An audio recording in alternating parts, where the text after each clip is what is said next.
Ah, hello everyone. This is Wolfter97, a very, very thirsty boy at the ripe hour of 2:22 in the AM. And today I will be streaming my continuation of Anime Expo scheduling. Hello Rodrigo, hello manga fan.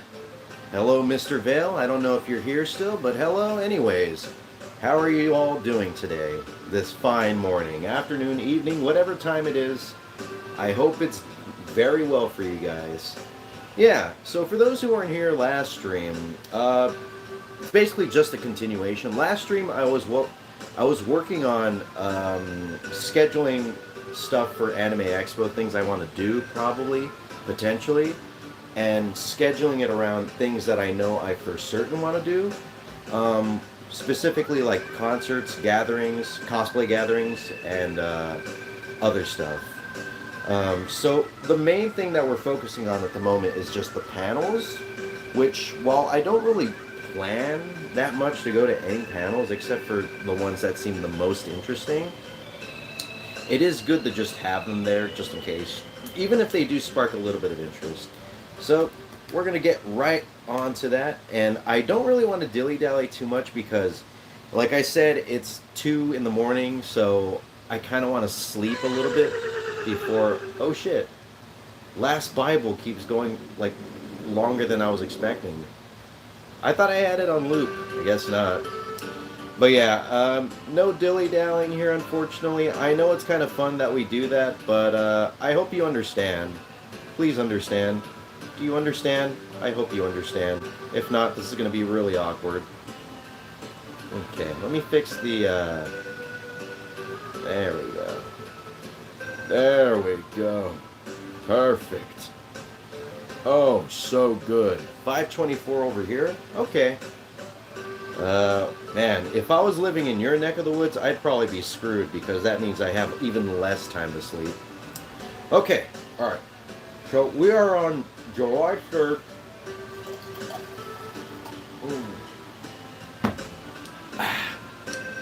So which means we only have 2 days to deal with.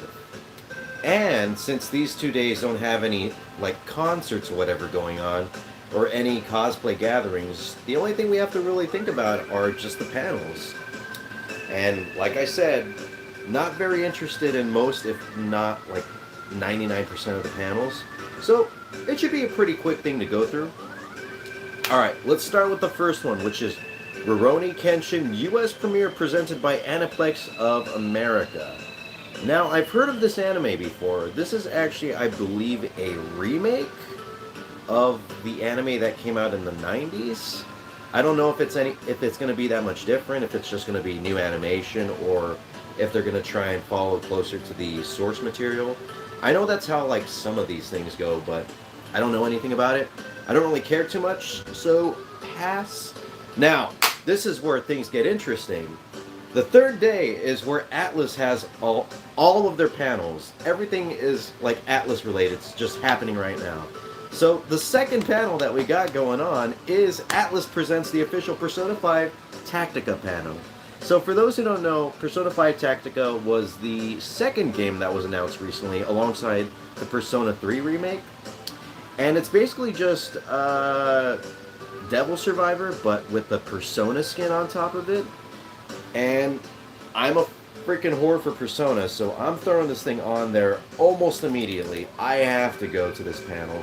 And thankfully it's going to be a bit early, so, you know, I could get that out of the way, and then I could go do whatever else I might want to do. So, let's see, it's going to be in the Petrie Hall. 10 to 10:50. Not the longest panel in the world, but I'm not going to complain that much, especially since it's early. And we don't have to worry about them having to like make us stay for previous panels and stuff like that. Also, thank you for the thumbs up. Do appreciate it. Every thumbs up makes a difference in this world, and it makes a difference in my world for certain. It throws me out more and further into the algorithm. And you all want your favorite wolf to be seen by everyone, right? So do your part. and give me 50 thumbs up and put them up my ass like that. Okay, so we got that one. The next one is new anime project by Warner Bros. Japan Cross Wit Studio. I don't know what any of those are. Thank you for the 2 thumbs up, whoever gave me the second thumbs up. Is that Sprite? No, but it is a water bottle that's based off of the Sprite variant in Grand Theft Auto 5. It's just water. I was drinking a lot of Baja Blast today, so I'm trying to, you know, not go a bit too overboard. Did you just start the stream? Dude, I barely just started the stream, dude. I mean, you barely got the notification, right? I mean, I was introducing everything, so yeah, this is barely just happening. But nope, not gonna deal with this panel right here. I don't really care about anime that much. Now this, I might care about a little bit. V-Shoujo. The V-Shoujo VTuber panel with Apricot, Haruka, and Zentreya. This panel features V-Shoujo talents that have captured the hearts of millions around the world. Join Apricot, Haruka, and Zentreya for a fun, interactive session where you'll get to know them better, hear stories, and ask them questions. Come discover what makes these talents unique and special. This room will not be cleared for the next panel. So, I don't know too much about these VTubers, but considering it's VTubers, I have no choice but to put it up here. VTuber. There we go. Yeah, it's my duty as a simp to have to abide by all VTuber stuff. 11, or no, it's 10. 10 to 11:20. Alright, that's pretty reasonable. 20 a.m. And this one is A. Or A. Yeah, just A. Number 2 is from me. Oh, thank you so much, manga fan. How are you doing? Are you going to be going to Anime Expo by chance? And if so, are you excited for any of the panels or any of the people that are going to be there? You going to go to the cosplay gatherings by chance? Maybe I might run into you. If not, you won't be really missing much. All that Anime Expo is just an excuse for everybody to get really, really close to each other and not shower for days on end. Also, the creep on women. So if you miss Anime Expo, don't worry too much about it. It's something that you could catch next year or the year after or whatever. It's not that special. I haven't been to Anime Expo and I don't even think it's that special. I'm just going because I had the chance to finally go. I will not be there. Oh, that's okay. That's okay. It may be for the best. It's also really expensive too. Gonna be spending a lot of money these next 5 days. Next 6 days, I mean. So, yeah, it's really not for everybody. It's not even for me, but I already had my heart set on it like months ago. So, what you gonna do? What you gonna do? Hello, Mr. Vale. How are you doing? I flinched a little bit when you said not. Not! Yeah, that's basically it. It's become some sort of slight running gag that... because a lot of these panels never clear out before or after, and the way that they word it is at the very end of the description for the panels, it's always like, this room will not, in capital, all caps, the word not be cleared for the next panel. This will not be cleared before the panel, etc., etc. So I always just thought, because I'm just imagining some dude just pinning me against the wall and just yelling it right in my face. Like that Fairly Odd Parents meme, where Cosmo is just yelling at Timmy. I just imagine it like that. Okay, anyways, the next panel is Raising Kids and Anime. I'm going to raise the entire genre itself. Parent or guardian, like an OPMC. Raising kids is hard. Raising kids is hard, so why not make it fun with anime? Join parents Kyle and Christine Malone and 20-year-old military child and youth services veteran Brian Brantley to discuss the influence and potential anime has in the realm of raising kids. This room will not be cleared for the next panel. Well, I'm not going to be a parent anytime soon, and as far as I know, I don't really care that much about learning how to be a parent, so No, thank you. I also don't want to think about that stuff for as long as I can. I'll be a parent when I'm like 90 years old. Uh, Utano Prinsama Shining Star Stage Love in Dream. Anime Expo 2023 and Shining Production present Shining Star Stage Love in Dream. A joint performance by Starish and Quartet Night, full of love and dreams that first aired in 2021. So I think that's like an anime or something? I don't know. Whatever the case, I'm not too interested in it. Yo Mama. That's the panel name. Yo Mama.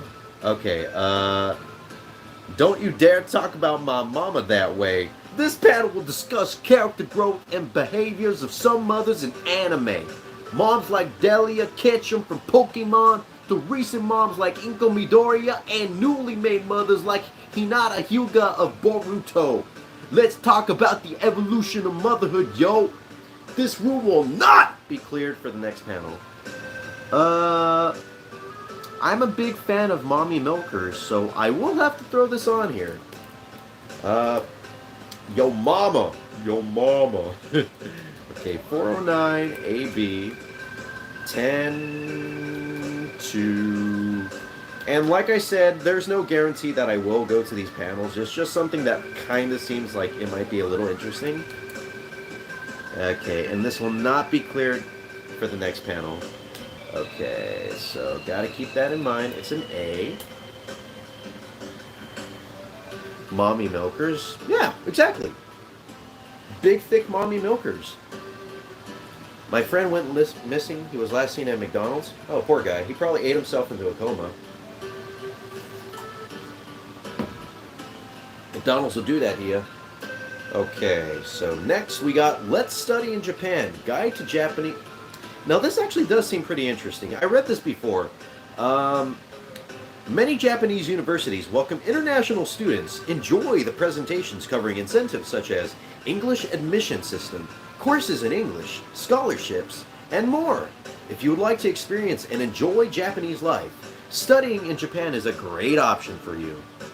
This room will not be cleared for the next panel. Okay.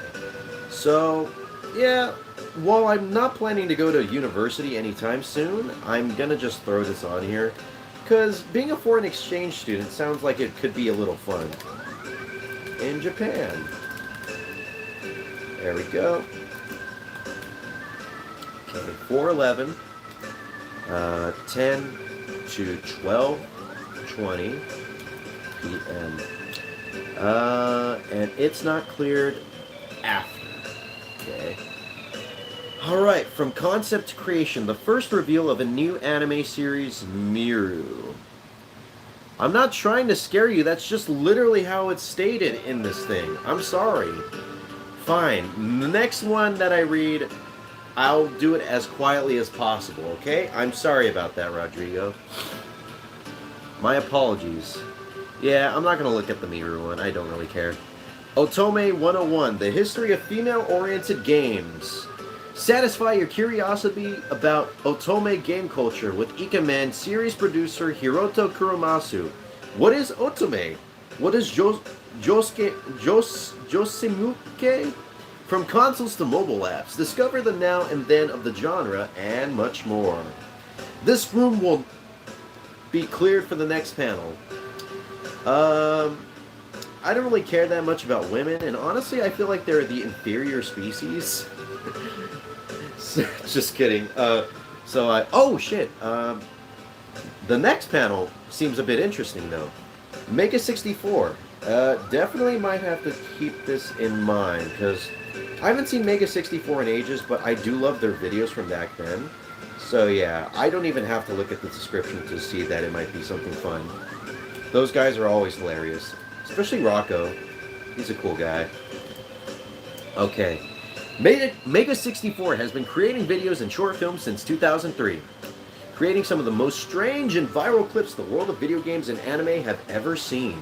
Join them in celebrating their 20th anniversary and see unseen videos, do Q&A, and look towards the future. This room will not be cleared for the next panel.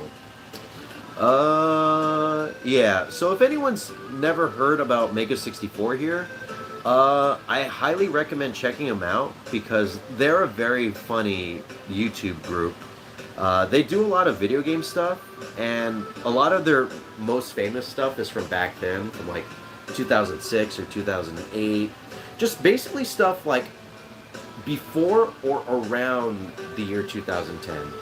Uh, it's basically just stuff where they do like video game things, but like out in public.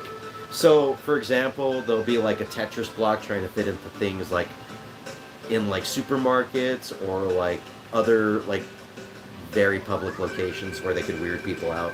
It's funny stuff, and it honestly was a huge inspiration for me. So, while I haven't seen them in a while, it might be nice to check them out and see what like unseen stuff they have to show us. Okay, and we got maid cafes right here. This is the third day, so we got 2 more maid cafes and 2 more butler cafes.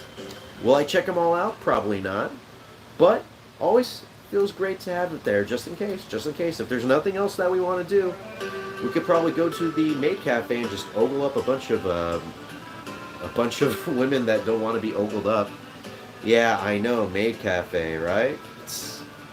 I'm just kidding. I don't care too much about maid cafes. They can be fun sometimes, but I'm not that thirsty. And we don't have to worry about them.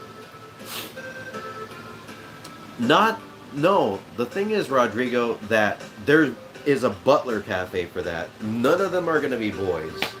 You don't have to worry about that. And if you really want boys, then yeah, go to the butler cafe. You could get whatever your heart desires there. Aniplex of America, Cross A1 Pictures Industry Panel. Yeah, I think it's just another anime thing. I do know A1 Pictures did they did some Persona stuff. Aniplex did as well. I think they did the Persona 3 movies. But as far as I know, I don't know what else they've done. Outside of, some things from, like, Adult Swim. Bushi Road panel at Anime Expo 2023. I also don't know that much about Bushi Road. I do know that their card game, Weiss Schwarz, has Hololive characters in it. It's cool, but I'm not that interested in it. So I'm going to have to, push that out of the way. Sorry, Bushi Road. I love Hololive, but I don't love you guys as much. You gotta read this webtoon. There's so much to discover in webtoons, but what's worth reading? Hear from online influencers and reps from top webtoon publishers, including David Lee, VP of content at Webtoon, Marian Microwavy Pena, podcaster at Saturday Night Shoggy and Toonami Faithful, Riley Moore, vlogger at The Omnibus Collector, Kay Winters, market. Okay, so yeah, all these people try to entice readers to check out their picks in rapid-fire recommendation panels. This room will not be cleared prior to this panel. It will not be cleared after. And I will not be attending. Sorry, Webtoon. Crochet 101 workshop. Learn how to crochet. This one needle technique of weaving yarn will be taught at the basic level. This foundation will lead to amigurumi, the Japanese art of crocheting small stuffed yarn creatures and cosplay accessories. It will also not be cleared before or after, so crochet sounds cool. Learning skills and stuff like that sounds like a fun old time, but that's not what I go to Anime Expo for. I go to Anime Expo to just get really horny, okay? And this is not going to do that. I mean, sure, I could probably crochet like a condom for my penis, but like, other than that, I don't know if I'm going to get that much out of it. Alright, Butler Cafe. Now this is where things get interesting. Let me throw that on there. 515, 8, 11, 11:45 a.m. to 12:45. Alright, a p.m. Okay. Toei Animation and G-Kids presents the first Slam Dunk. North American premiere, subtitled. Me no wanna watch. I mean, I hear it might be pretty good, but it's just anime stuff. It's just a movie. I don't really care too much of watching it that much. And also, Crunchyroll presents new simulcast premieres round 2. More stuff I don't care about. But right here might be interesting. Underground idols in Japan. Idol otaku Marbotaro gives an introduction to the world of underground idols in Japan and shares experiences in the scene as both a fan and staff. This panel will take a close look at the girls who call themselves idols, as well as the idol fan culture and community. This room will not be cleared prior to this panel. It will not be cleared after. Seems like it could be interesting. Look at idol. Okay. 403 AB 1250 PM and B and A. RIP. Okay, Sekai Project, 10 years in the gaming industry. I've heard of these people, but I don't know if they do like visual. Oh, they do visual novels. As we celebrate 10 years of publishing visual novels in the West. Wow. Not too interested. Sorry about that, Sekai Project. I'm pretty sure you guys make great stuff. I'm pretty sure I may have seen some stuff on the hub, but as far as playing it and being like, you know, incredibly engaged with your stuff, that has not happened. UCLA Kyoto Taiko Odori Workshop. Let loose by drumming and dancing to a traditional Obon festival song. Oh, that actually sounds like it could be fun. Come join us for a fun workshop where we'll teach you some of the fundamentals to American taiko drumming and get your feet grooving to Ichi Tasu Ichi, 1+1. Obon festivals are summer events hosted by many Buddhist temples where the spirits of our ancestors are welcomed back home. And everybody enjoys good food, music, and odori, dance. This room will not be cleared for the next panel. Okay. Okay. Yeah, I think I might throw this on here. Taiko. I remember when I played Rhythm Heaven, they had this this Bond festival. Oops, hold on. Let me turn off the notification sound effects for that. Don't want people hearing that. But yeah, I remember playing Rhythm Heaven, and there was a Bond Festival minigame in it, and I really enjoyed the song that was included for the minigame. I liked it a lot. I think I would play it just so I could listen to it over and over again. Do not regret anything about that at all. Welcome back, Mr. Vale. Okay. Yeah. Hey, Peter, how's it going? Welcome to the stream. I'm currently working on my Anime Expo schedule, and it's looking pretty good so far, panel-wise at least. King Records Industry Panel. What's that? Sorry, Spike Chunsoft. Hey, they're the ones that did Danganronpa. Oh yeah, and they're going to be talking about their newest video game, which is Rain Code. Not too interested. 11 Arts presents new anime projects. 11 Arts presents very, very snooze fest stuff. Cosplay fast, cheap, and dirty. Ooh, dirty cosplay, eh? Well, I'm quite the dirty boy, so you can count me in. A dissection into the cosplay creation itself, and raising the question, why does it need to be hard or expensive? We'll talk about our own experiences as well as the ways in which we make shortcuts for big cosplays. We'll show link resources, tutorials, and do an improv breakdown of a suggestion character to cosplay so the audience can see a build from start to finish. This workshop will be presented by our AX 2023 cosplay judges, Aikosu. And this room will not be cleared before or after.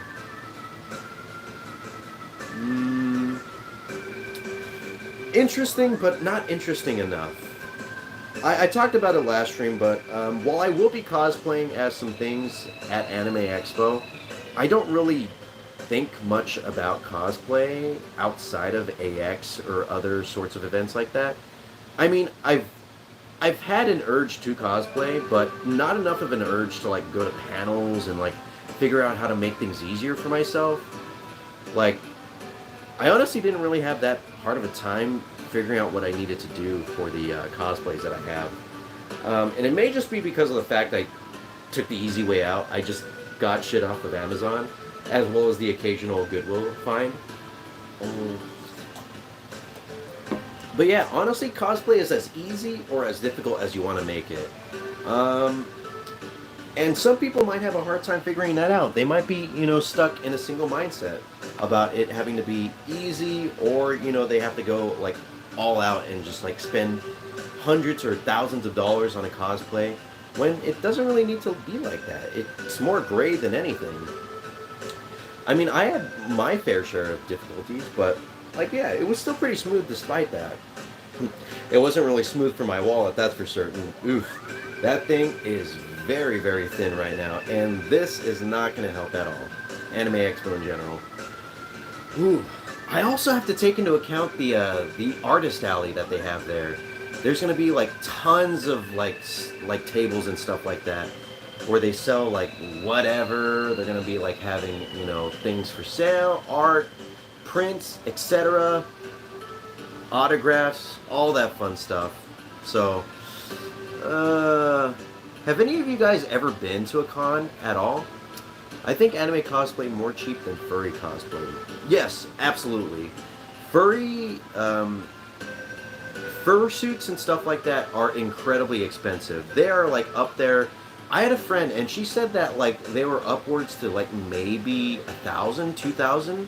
Also, thank you for the 4 likes. We are at an even number, so I'll give you 4 thumbs up. 2 and 4. Thank you so much for the likes, everybody. They all make a difference. They mean the world to me. Thank you so much. I love you all.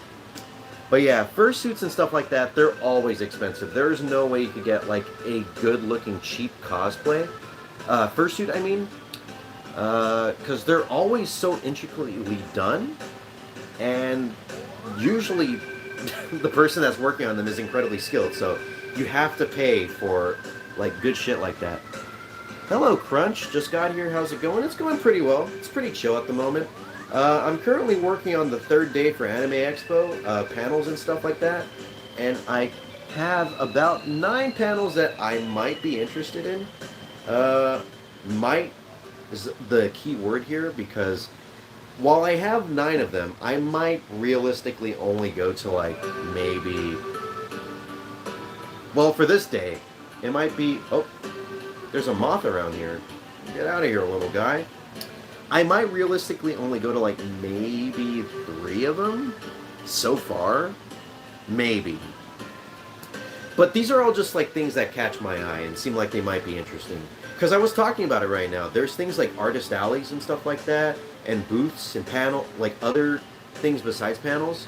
So I have to keep that in mind. I don't want to like waste all of my time at panels, because Anime Expo is more than just that. It's everything. There's so much shit going on. Anyways, let's get back to the panels. Sailor Moon IRL, Isekai, and Real World Connections. Scholars explore anime as a language of resistance and how anime as community exists and responds to real-world issues like COVID-19. Yeah, I wonder how Sailor Moon will respond to an issue like coronavirus. I'm actually very intrigued by that. I would love for them to go through that entire thought process live and in person. I would be front row and center. This room will not be cleared prior. Yeah, this seems to be a panel that they expect to be huge. What are cons even like? Never been to one before. Well, I can't say for certain what a con like Anime Expo is, but I can say what like smaller conventions are like. Basically what it is, thank you for the 5 likes, everybody. Here's an extra thumbs up for whoever gave me that 5th like. But cons are basically just a mishmash of things, nerdy things, usually within a specific niche. So for Anime Expo, it's anime and video games and stuff like that. Things that fall around that like umbrella. And it features things like panels or like signings, people like famous people that you can go and get like a photo or an autograph or whatever. Or you could go to like something called an artist alley where people like display their wares, their art, their their trinkets, their things that they make that pertain to things like anime or whatever the convention is focusing on. It's a lot of stuff. It's basically just like it's almost like a geeky farmer's market would be the best way to describe it. If you ever been to a farmer's market, just imagine that, but with a lot more smelly individuals, less pretentiousness, and more depression. That's basically the best possible way that I could describe it. This will be my first time ever going to a anime expo.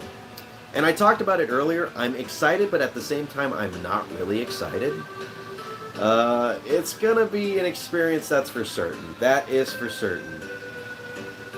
If you guys want to have an idea how packed Anime Expo can get, look up Anime Expo no ticket caps. And I think the first picture usually will display what exactly to expect from an Anime Expo. I think they fixed like the whole no ticket caps. Expo no ticket cap.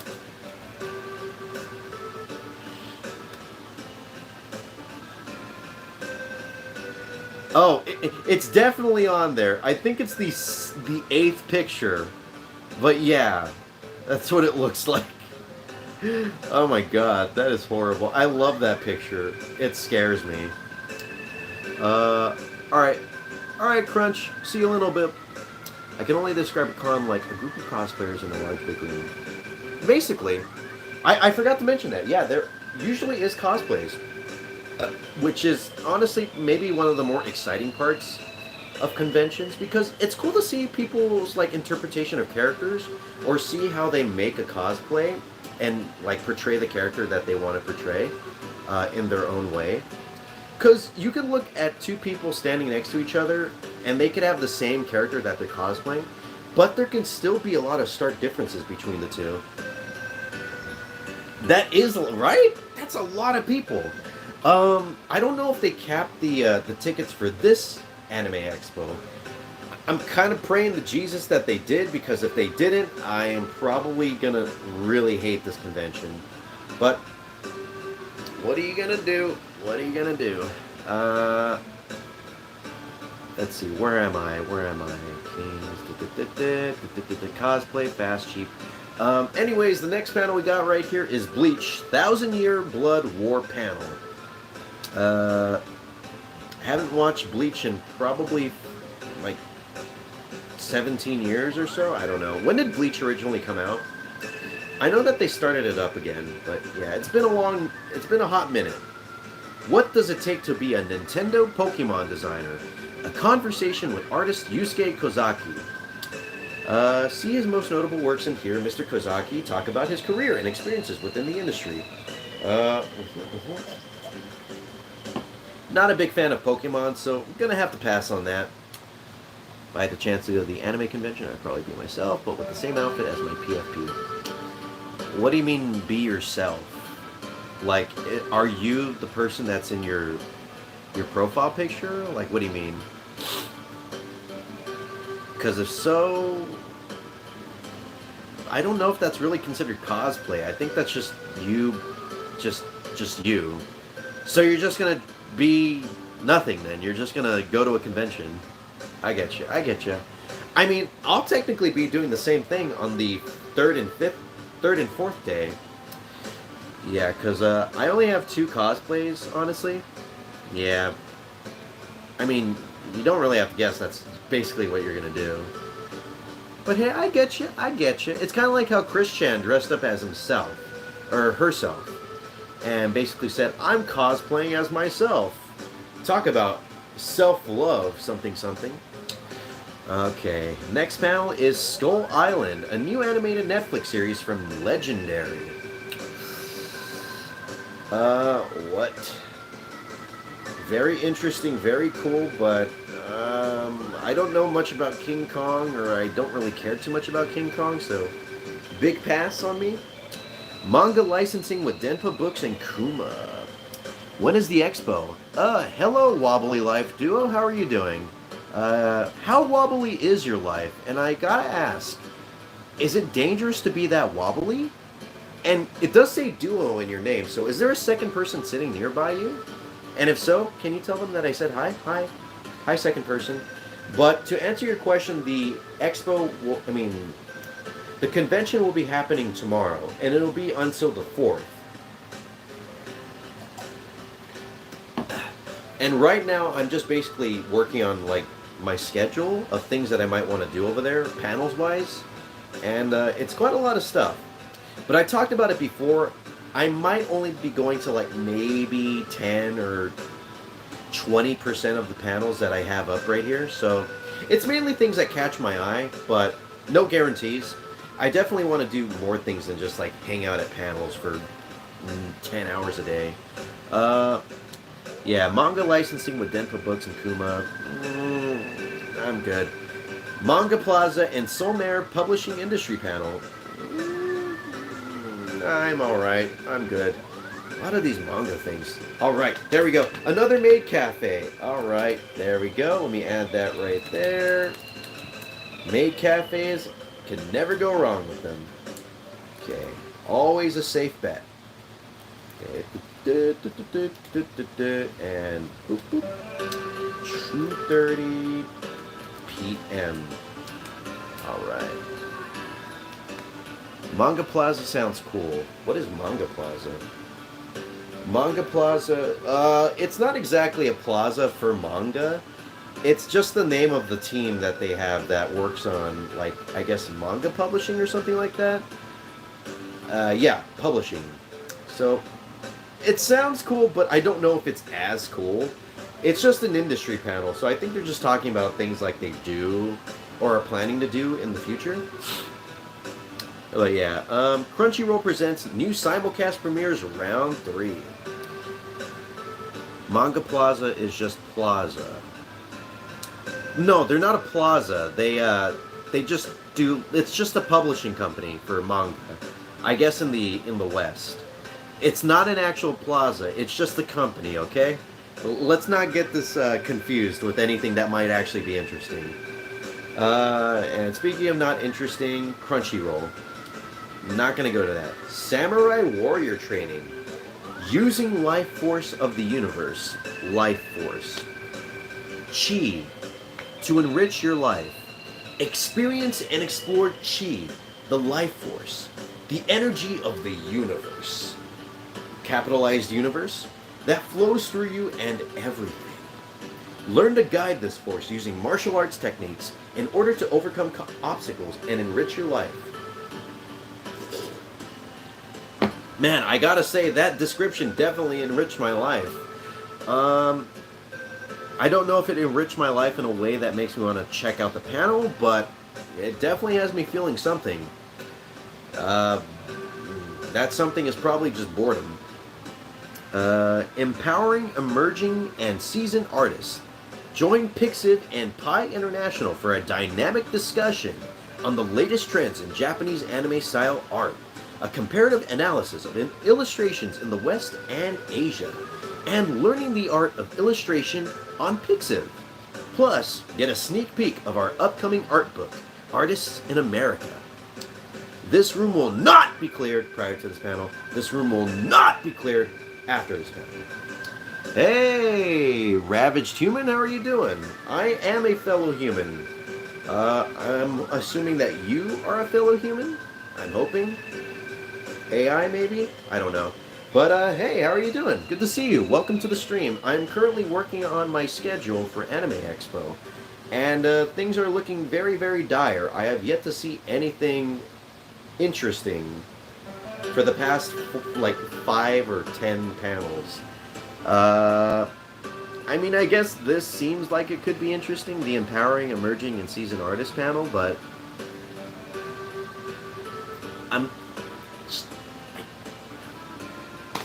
I will say, though, the Butler Cafe right now is interesting, so I'm going to add that right here. 515, A, 215, 315. p.m. By the way, random question asked, but has anyone been checking out the stories that I have on YouTube? Also, thank you so much for the 6 likes. We have reached an even number, so allow me to give you 6 thumbs up. For whoever gave me the 6th like, this is for you. 2, 4, and 6. Thank you for the likes. I really do appreciate it. Yay. Butler Cafe does sound pretty cool though, right? Having my own butler and being able to talk with them and play with them and touch them, it sounds like a dream come true. No men would ever let me touch them. They're all scared of me. Also, I saw that. Thank you for the 7th like. Here's an extra thumbs up. Thank you so much.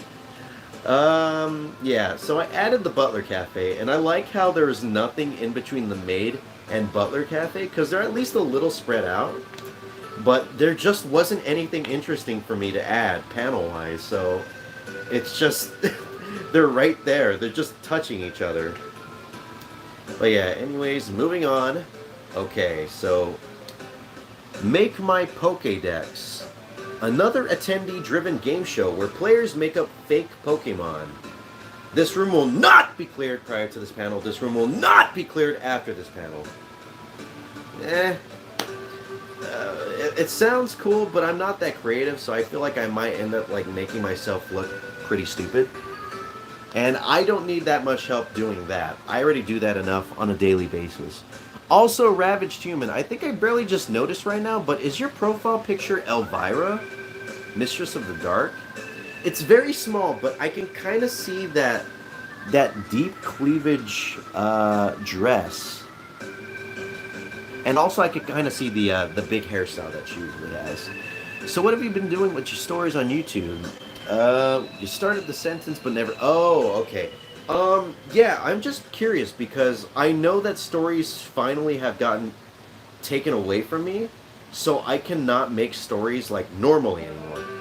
But I figured out an exploit to still continue making stories, and the thing that allows me to do it is via story replies. So whenever anyone leaves a comment on my story, I have the ability to reply to it with a story, which lets me make a story without having the ability to make a story. So it's an exploit, and I don't want to talk about it too much because I don't want YouTube to figure out and figure out what I'm doing right now.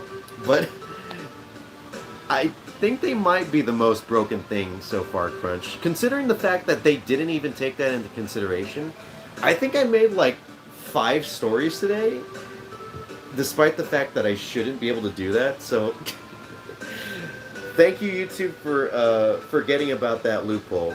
I really do appreciate it. But honest to goodness, I am still really sad that they got rid of it. I was really enjoying stories, and then they had to just swipe it away from me. I didn't really have that much time with it either. I barely got 10,000 subscribers like last year, and stories have been around since I believe 2019 or 2018. I don't know, but yeah, they've been around for a bit, but I didn't even have like a year or so with them. So fuck you, YouTube, you suck. But oh well, what can you do? What can you do? But yeah, Make My Pokédex doesn't sound that cool, so eh. Perspectives on central characters through isekai. Presenters in this panel will explore how various anime utilize the archetype of witch and hero. This room will not be cleared prior to this panel, it will not be cleared after this panel, and it will not be added to my panel list because I don't really care that much. I'm pretty sure it's a good panel, but it's it's so specific, it's so niche. I don't really care too much to figure out what is like going on with the archetype of witch and hero. I've learned enough about that in college. I need it out of my brain ASAP. Alright, Noir Caesar, powered by Tokyo Pop. Founded by NBA star Johnny O'Brien, Noir Caesar is a black-owned and operated manga company with stories made by fans for fans. So I guess it's just like just a manga company that, just works with Tokyo Pop. And everybody knows that I don't care too much about manga, so next. Only channels I've seen use stories were you and one other channel. Other than that, barely anyone posted them. Yeah, I had a friend of mine who did stories as well. I mean, they did them very sparingly, but they still did them more than most other people have. So, you know, that was also one of the only people I've ever seen use YouTube stories. I think I saw IGN do it, and I believe I saw Linus Tech Tips do it. But other than those three YouTube channels, no one else did anything with them. I was honestly probably the only person that took advantage of that feature. I love it so much. I'm gonna use the present tense because I'm still doing stories with the exploit. But yeah, while it's still possible to make stories, it's a lot more cumbersome, which I think they don't care too much about that. That's why they didn't take away the ability to make a reply with stories. Because I have to like look through one of my stories, and then I have to look at a comment, and then I have to choose a comment that I want to use to reply to, and then I have to make a story with that. So it's like a whole thing. But yeah, I tried to talk to YouTube about it too, because I got into a chat with one of the people that does like support and stuff like that, and yeah, I wasn't able to sway their mind or anything, so I did my best, but nothing came from it. And I'm sorry that I let you guys down. I did what I could, but yeah. I told them what I thought, and here's what I think about YouTube stories. Sure, no one cares about them, but also, what I love about YouTube stories is that they're incredibly casual. Because you look at YouTube Shorts, and while they want to focus on that, I'm sorry to get into like this whole spiel about YouTube and stuff like that with content creation, but YouTube Shorts teeter on professional and casual, but I feel it's a little bit geared towards professional stuff, things that are a bit more like well made and a lot more time is put into them, whereas YouTube stories are more casual. It's something that usually I would use to just either do a stupid shit post or just show like what I'm doing in my day-to-day life. And I found them to be really good to stay connected with you guys without having to have you guys leave to another another platform like Twitter or something like that. They are great. I'm glad that you agree with me, manga fan. Not many people do agree with me. In fact, I looked at this video of talking about how YouTube stories were dying and they were going to go away, and nearly 99%. I saw one comment that talked about how YouTube stories were sort of kind of good, but everybody in the reply section for that comment were just shitting all over them. But yes, they're actually a lot of fun. They are really fun when used properly, and I felt like I did use them properly. I just don't think most people understood what they were, because YouTube didn't do anything with them like with informing the creators, the content creators that use YouTube. Because yeah, shorts and stuff like that blew up and all that. Community posts were finally made available to everybody, and I think that was a great idea. I was talking about that for the longest, because YouTube used to have that stuff back then. They used to have things like forums within like channels and stuff like that. I'm pretty sure most people don't remember that, because that was like way back then. That was like back when they had video replies and stuff like that. But you used to be able to have the ability to leave channel comments. And that basically kind of was like the way of doing community posts. I will say though, community posts are way more like, I shouldn't say convoluted, but there's a lot more that you could do with them. And YouTube is adding on to them things with like quizzes and like image polls. And I like that. That's great stuff. But yeah, while that is cool and all, I feel like there is a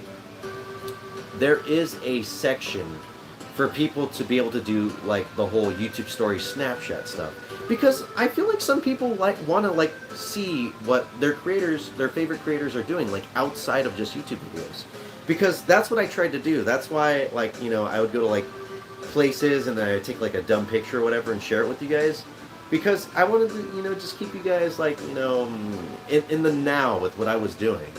Uh, Hello, MF Doom. Are you looking at ketchup images on your computer? No, I'm looking at mustard images, actually.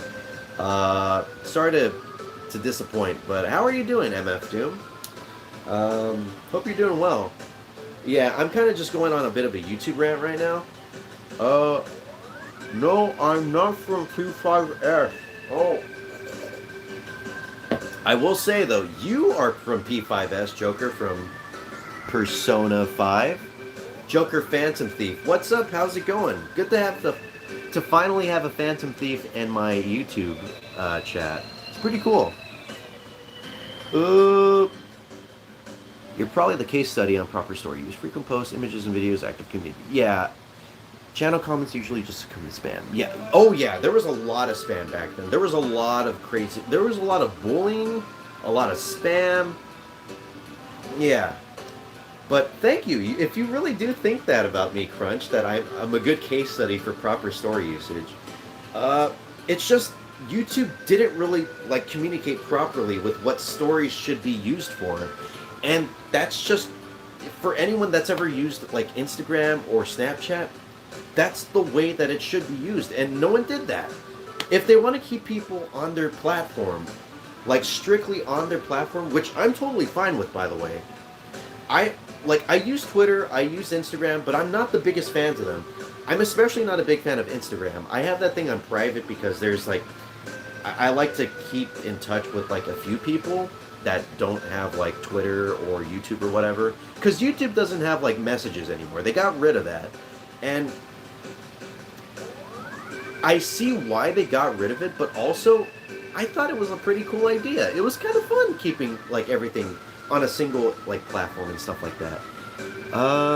I remember your old GTA 5 stream, and there's a bot in your comment spamming. Oh yeah, that happened a lot. But you thought that was bad. It was way worse back then with channel comments. But anyways, rant's over. I got to get back to doing my panel stuff. But yeah, just TLDR. YouTube needs to figure out what the hell they're doing with everything. They got rid of my favorite thing on their platform. Did you play as Michael on your GTA live stream? No, I actually played as Franklin on my live streams, because he has the ability to like slow down while driving. So I thought that was very useful for one, because I was doing a lot of driving in that. The only platform that has a positive impact on mental health. So I wouldn't complain if it became the only platform. Yeah, I shouldn't say the only platform, but it is a social media platform, and it was definitely that back then, when it was still like a fledgling, when it was definitely like a shadow of its current self. It's definitely changed a lot. It definitely changed a lot from the slogan that they used to have, broadcast yourself. And now I feel like the slogan is just broadcast everything that appeals to mass market stuff like that. But yeah, it's just the same. It's just shame. It's a real big shame that we lost stories. But I don't want to like keep talking about it, because I'm pretty sure people are getting bored of it already. I don't blame anybody. Anyways, back to panels. The latest with Kotobukiya Model Kit Edition. What's going on with your favorite Mecha and Mecha Musume kits? Kotobukiya presents the latest updates, reveals, and announcements with Megami device. What? I heard Megami, and now I'm interested. Are we going to reincarnate the Megami? Frame arms, Arcana Dia, and more. Come by and meet one of the minds behind it all. Let's interview one of our product planners. No, thank you. I don't know that much about model kits, so Crunchyroll. No, thank you. Composing for Magical Realms, the music of Fae Farm. No, thank you. A chat with the director and voices of Hi-Fi Rush. Ah, yes. The the indie darling of the year, Hi-Fi Rush. That game came out of nowhere, dude, and everyone just. I shouldn't say indie because it's Tango Works, and they did shit like freaking. What was it? I know they did Ghostwire Tokyo, but they also did The Evil Within. They did The Evil Within and Ghostwire Tokyo. I don't know what else they did, but yeah, Hi-Fi Rush came out and it kind of just blew everybody away. He's a great VA. Wait, who? Hi-Fi Rush? I think Hi-Fi Rush is like a collection of people, not a single individual. But I know that Robbie Damon, the guy that does Akechi in Persona 5, does the main character for the dude in Hi-Fi Rush, which I think is a pretty cool connection between the two. I still need to play that game. I know it's on Game Pass, which it's crazy to think that that game came out and immediately was on Game Pass. But yeah, I really need to get around to playing it because it looks fun. On is the best girl, don't tell Atlas. I'm gonna tell Atlas because I'm going to freaking Anime Expo and they're gonna be there. So get dunked on, Joker. Shoestring Scientist presents Furoshiki, the art of package. Oh shoot. They have this on like every day, and I'm honestly not that interested. So sorry, Shoestring Scientist. I think Furoshiki is probably pretty cool, but I don't think I'm going to be wrapping a bento box anytime soon, so maybe next time. Maybe if I ever become like full weeb mode, I might think about doing that, but I'm only like 75% weeb, so I'm on the rise, but I'm definitely not, reaching like full climax just yet. Anime News Network panel, 25 years of anime journalism. Join the staff of anime's #1 source for news and reviews at Anime Expo. Learn what it's like to work at Anime News Network, how the site has evolved over the last 25 years, and what we're doing to bring more news straight to fans. This room will not be cleared prior to this panel. This room will not be cleared after this panel. Sounds cool, but yeah, 25 years. Wow, that is crazy. 25 years. That is 1998 when they first started out. Wow. Okay. I'll see where you're coming from. Anime News Network. Best starter Persona in Persona 5, number 10, Arsene, number 9. Interesting. Yeah. I mean, I guess the best starter Persona would just have to be Orpheus. I don't know. Live painting seminar with season art. Is AI art the end of artists? Answer to that, nope. Willing to check out the panel to figure out the answer to that, which I already know the answer of? Nope. But yeah, AI art, definitely not the end of artists. There is no way that can be true. Not at all. Okay, yeah, I saw this one before, and it blows my mind away. Okay, let me throw this panel's name down hella hard. While people exist, AI will never completely... Exactly. There we go, Crunch. There we go. That's how we do it. That is how we do it. AI will never replicate the heart and soul that goes into art. Can never do that. Anyways, let me drop this panel name on you guys. It's a doozy. Okay. Get your ears ready because this thing is going to probably blow them up if you're not prepared. All right. Drum roll. Marx, Full Cup, and Oiron High School Host Club. This panel will focus on the portrayal of capitalism within Oiron High School Host Club and how the comedic portrayal of labor and the attempt and failure of overcoming capitalism and the ruling class can impact fans' own perception of capitalism and their role in a capitalist society.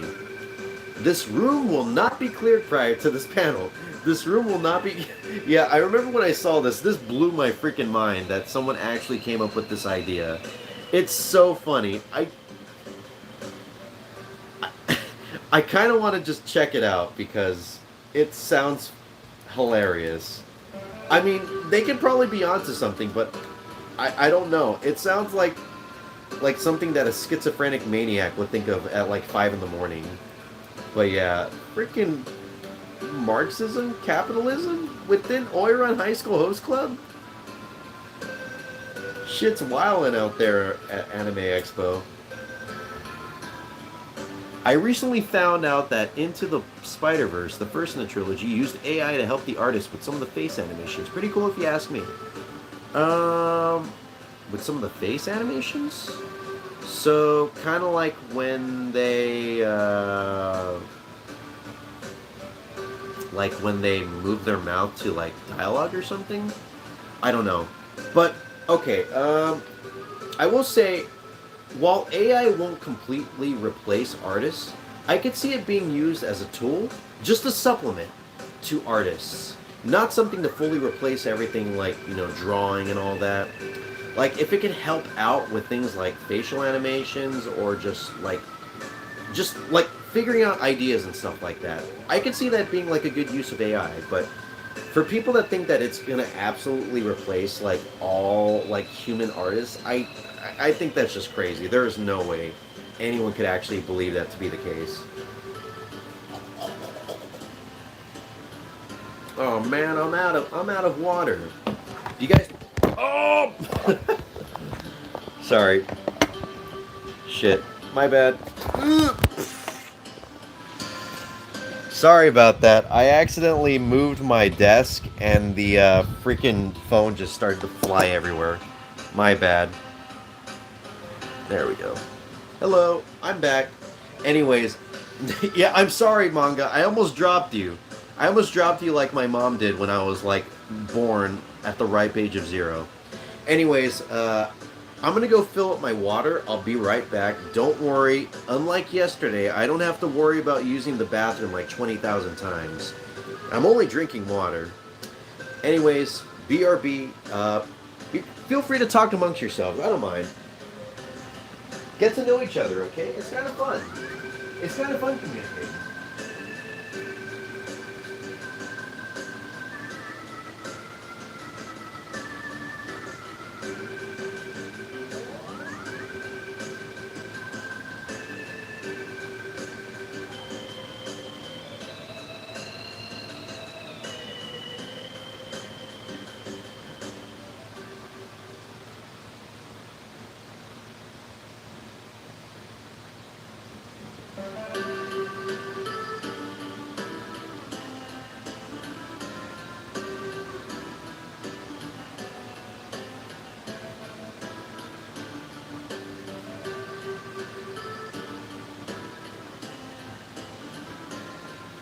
Also, I hate to bring back the idea of like AI and stuff and art, but I also just wanted to add on to everything and be like, I don't get the hate for AI being like a supplement to things, like full on hating everything AI.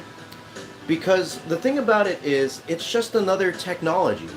It's something like, Photoshop or digital cameras and stuff like that.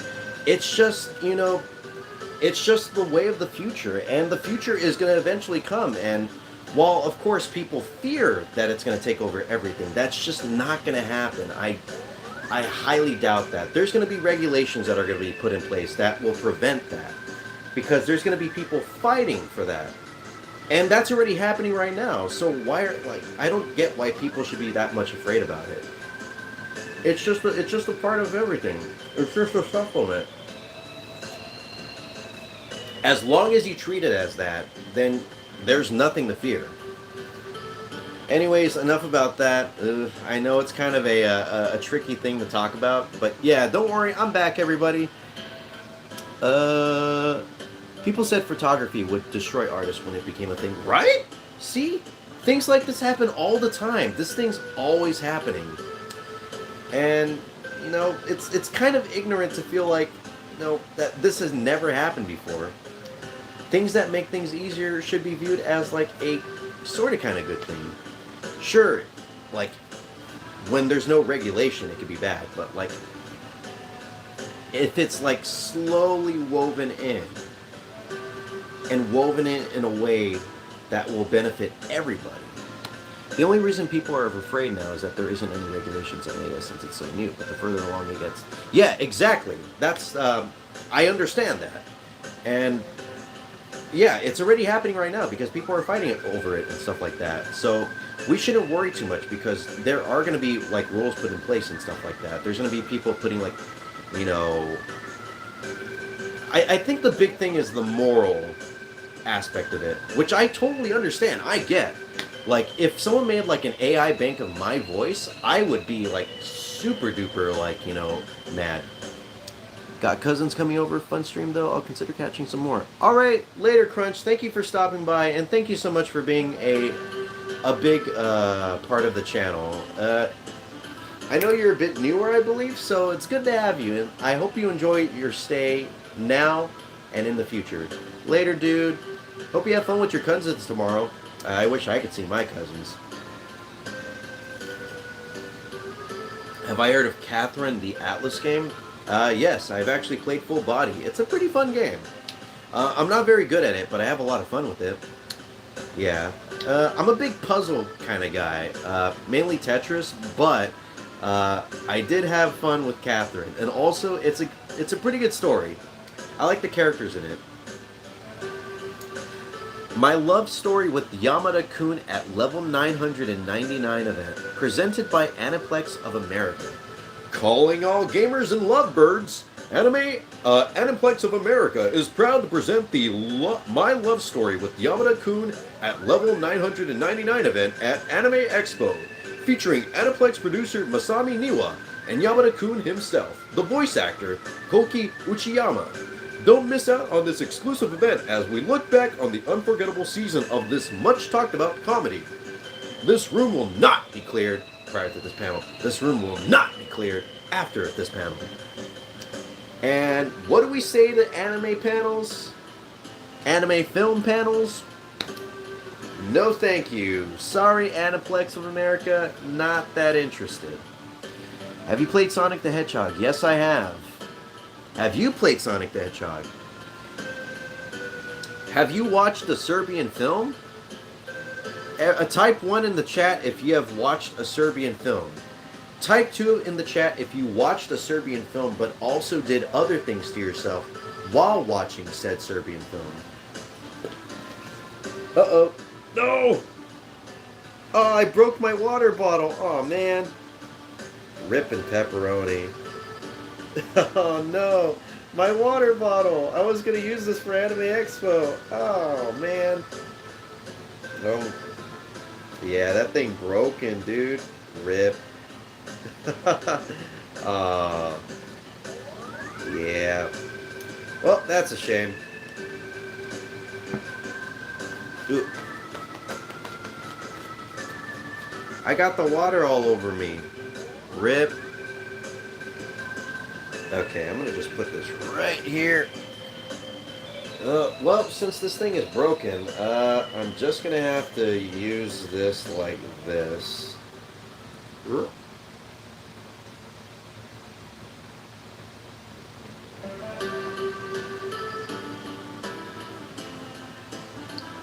Can you see the broken water bottle? Sure. Looks kind of like this. So this thing is supposed to go in and out like this, but unfortunately the piece that is inside here broke, and now there's just a bunch of crumply bits. So it doesn't work properly like it usually does. Are you going to bring Baja Blast there? Baja Blast where? To Anime Expo? If so, yes, I actually will be bringing some Baja Blast. But I'm not going to be bringing it to the Expo, to the convention center. I will be bringing it to the hotel, though. Because we got quite a bit of stoof. Quite a bit of water. I mean, Baja Blast.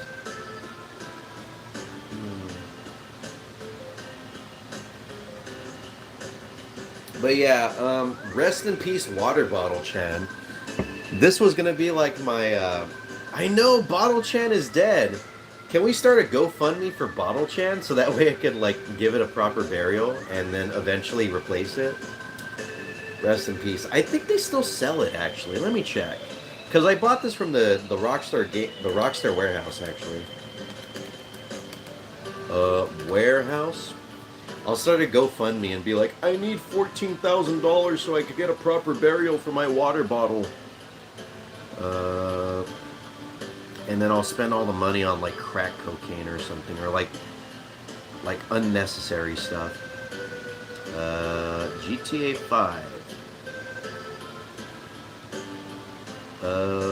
No, that's just game stuff. Grand Theft Auto Collection. Is it? What is it? What is it? What is it? What do they have? Grand Theft Auto Collection. What is that water bottle? It's from GTA 5. It's from GTA 5. It's supposed to be a Sprunk water bottle. Sprunk is like the Sprite equivalent that they have in GTA. And the joke is that Sprunk is supposed to be like a British term for cum, for semen, ejaculate, stuff like that. So, yeah. That's why it says the essence of life right here. But yeah, I bought it way back then, so I don't know if they sell it still, but if they do, hell, they do sell it. $12.99. All right. Low stock. Oh, fuck me, dude. All right, well, I'm going to have to get on this really quick.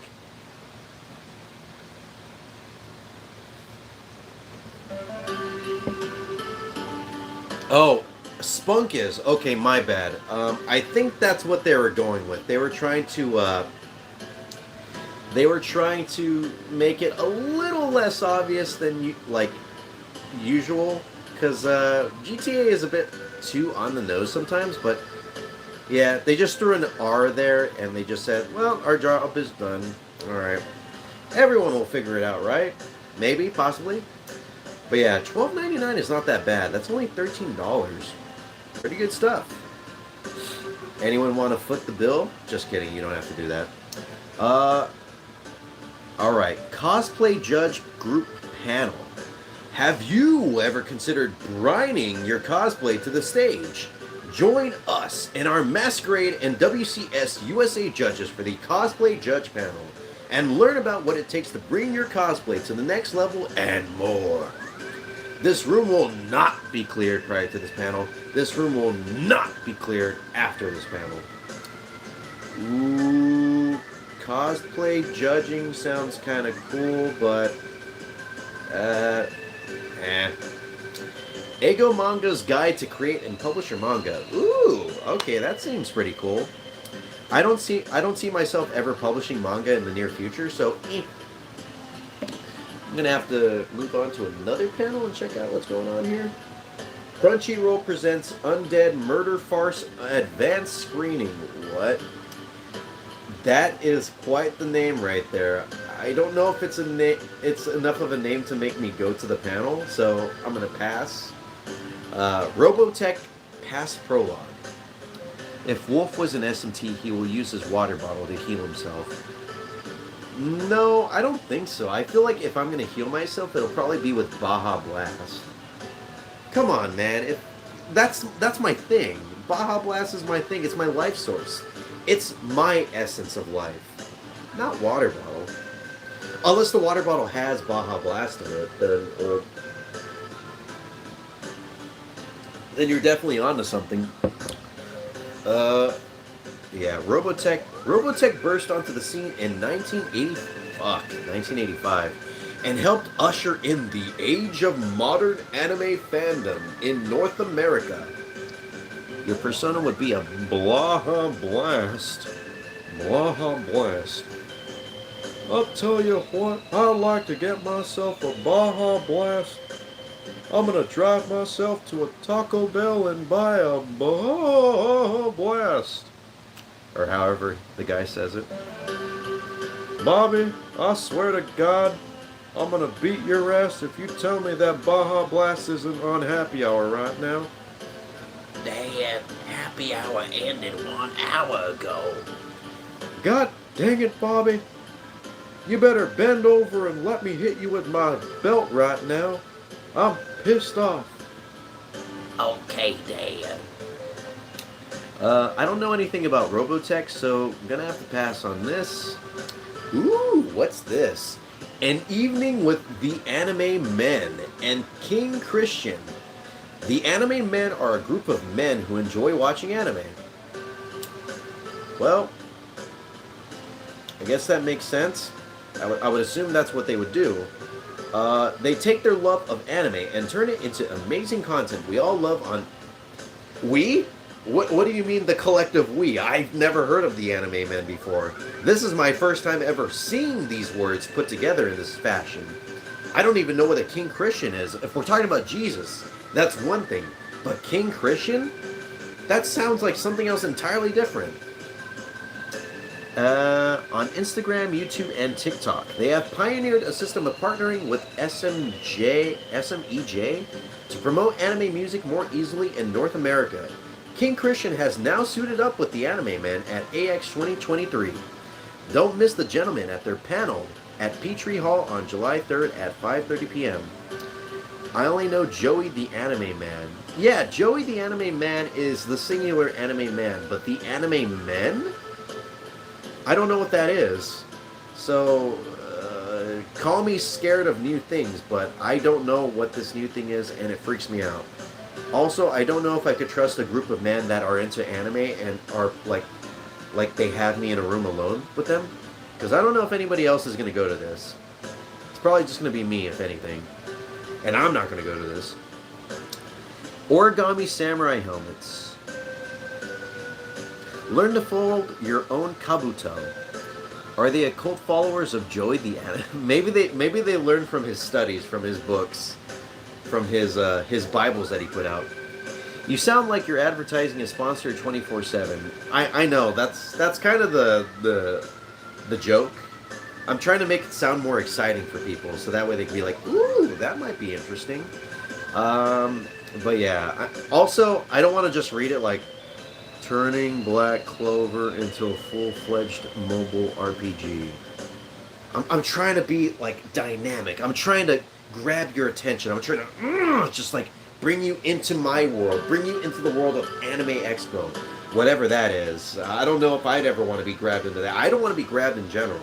So that's why I'm kind of just trying to like throw out my voice and be a little bit more wacky. Just give it a little zest. You know what I mean? I hope I'm doing a good job with advertising that stuff, MF Doom. Are you at all interested in any of these panels at all? If you truly be dynamic, you should strike a cool pose with every word. Turning Black Clover into a full-fledged mobile RPG. He should wear a cape too. Ooh, can I have like a Superman like outfit?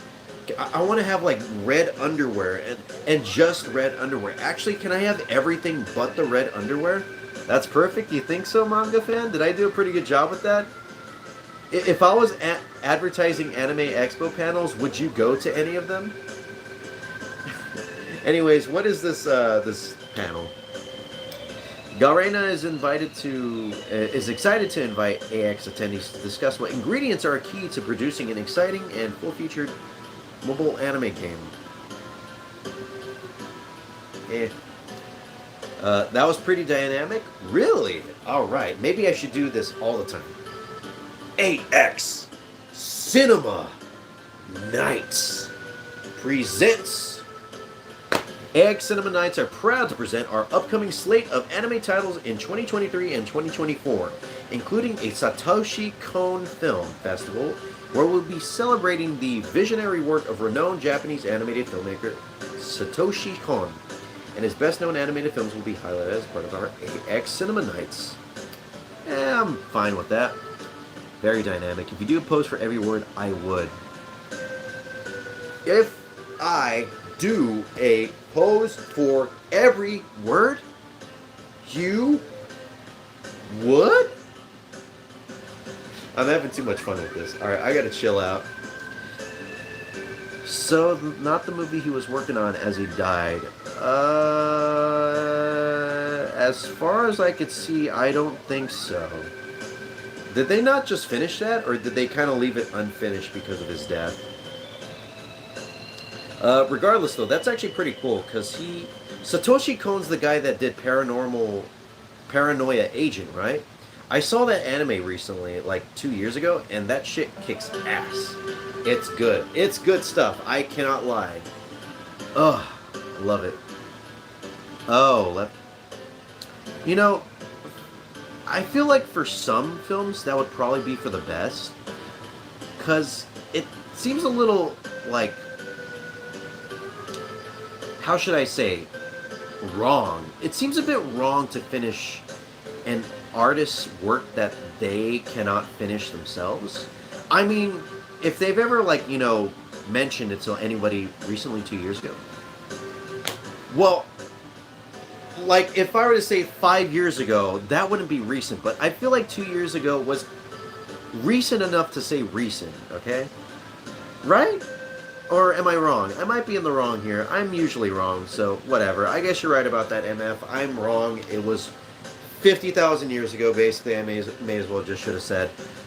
I watched Paranoia Agent before Paranoia Agent even got made. That's how long ago it was. In the far off past of 2021, Crunchyroll presents Gridman Universe premiere. I don't even know what my name was 2 years ago. Dude, I don't even know what I was doing 2 years ago. Other than your mom ache! I'm sorry. MF Doom, I'm not your dad. I apologize. I just saw the opportunity and I took it. He did Paranoia Agent, Perfect Blue. Yeah, he did do Perfect Blue, didn't he? Paprika, Tokyo Godfather. Yeah, he did a lot of good stuff. I have yet to check out most of those that you just stated. I've only ever seen Paranoia Agent. I watched a little bit of Perfect Blue. Maybe, I want to say, like, the first 5 minutes until I realized I wasn't in the mindset that I needed to watch Perfect Blue.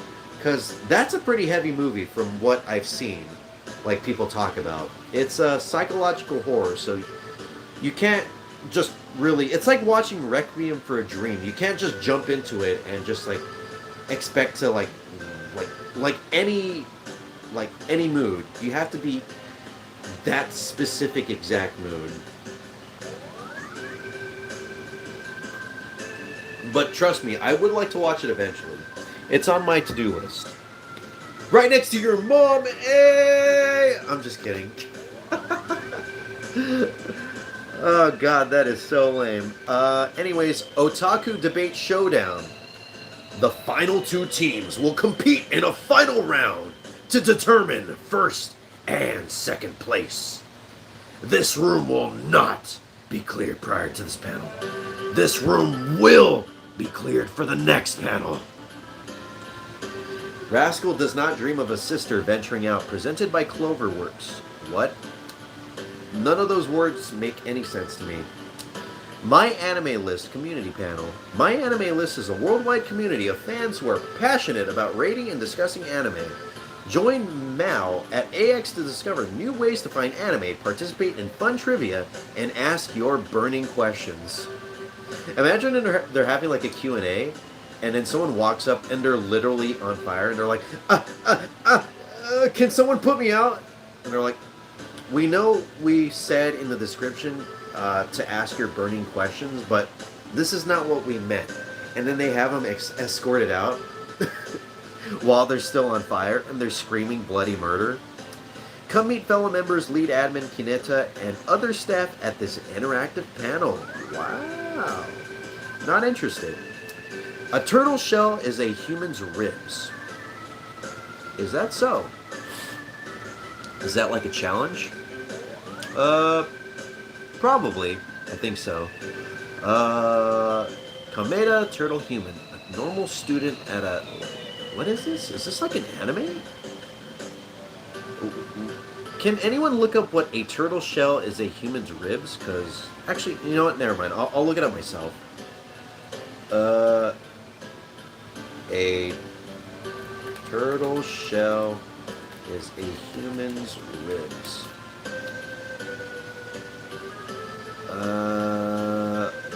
Oh, it's an anime movie. Okay. Not interested, definitely. Because the thing is, the description, it doesn't say anything. It's just like a synopsis of what the film is about. So I'm just like, what is it? Is this like actually a turtle? Is this like a film? Is this an anime, manga, movie, something? I don't know. I can't tell. Because they're not specific with this stuff. I haven't had anything added on like past the Marks Oiran High School Host Club panel. This is getting very dire. Very, very bad. Someone goon up on stage. Wait, what? Wait, what? They're gooning up on stage? No one doing anything about it while they're being escorted? Yeah. They're just, like, yeah, they're just screaming and they're just like, they got the security guards, like, you know, holding him. Like, they're holding the guy while they're burning. But they're not, like, you know, feeling any pain whatsoever. And they're just like, yeah, come on, buddy. We've heard that many times before. Yeah. We've dealt with freaking, you know, people with their burning questions. You're nothing new. And they're like, but I'm literally burning! Can you please help me? And they're like, yeah, whatever. Go find someone else to deal with. Yeah, your fat fingers typed goon, and that had me thinking something else entirely different. I was starting to believe that you might have actually have finally devolved into degeneracy. I was like, man, I finally did it. I finally made someone reach my level. Crunchyroll presents new simulcast premieres round 4. Another round for me to say no. My Love Story with Yamada-kun at level 999 manga with Mangamo. Come learn about the. Alright, here we go. Maid Cafe After Dark 18 plus. Yeah, and this one is also sold out, unfortunately. What's gooning? Don't look it up, dude. I mean, if you do look it up, don't say I didn't warn you, but yeah. It's something with a very interesting definition. You've probably done it yourself without even knowing. Alright, okay, we're getting into something that's actually interesting. Atlus presents the official Persona 3 Reload panel. Get ready for an evening of excitement with Atlus West as we bring you the latest and greatest on Persona 3 Reload. Join our special guests as they take you behind the scenes and into the recording booth. Dive into the dark hour and awaken the depths of your heart with Persona 3 Reload, a captivating reimagining of the genre-defining RPG, reborn for the modern era with cutting-edge graphics and gameplay. I don't even have to think about that. I'm already adding that without even talking about it. Alright, Persona 3 Reload. That's going to be at Petrie Hall. At 7 p.m. 7 to 7:50. 50 p.m. And this thing does not say anything about being cleared out, so don't gotta worry about that. Ooh, the AMV Awards. Join us to find out who you were voting for. Join us to find out who were voted the winning videos from the 2023 AMV Finals. The best of the best will be given their awards and honored with one last encore performance. Well, that's happening during the Persona 3 Reload panel, so fuck that. Oh, here we go. Here's another one. Shin Megami Tensei 35th Anniversary. Atlus has been bringing us Shin Megami Tensei, Persona, and many other spin-offs in the Megami Tensei universe for over 35 years.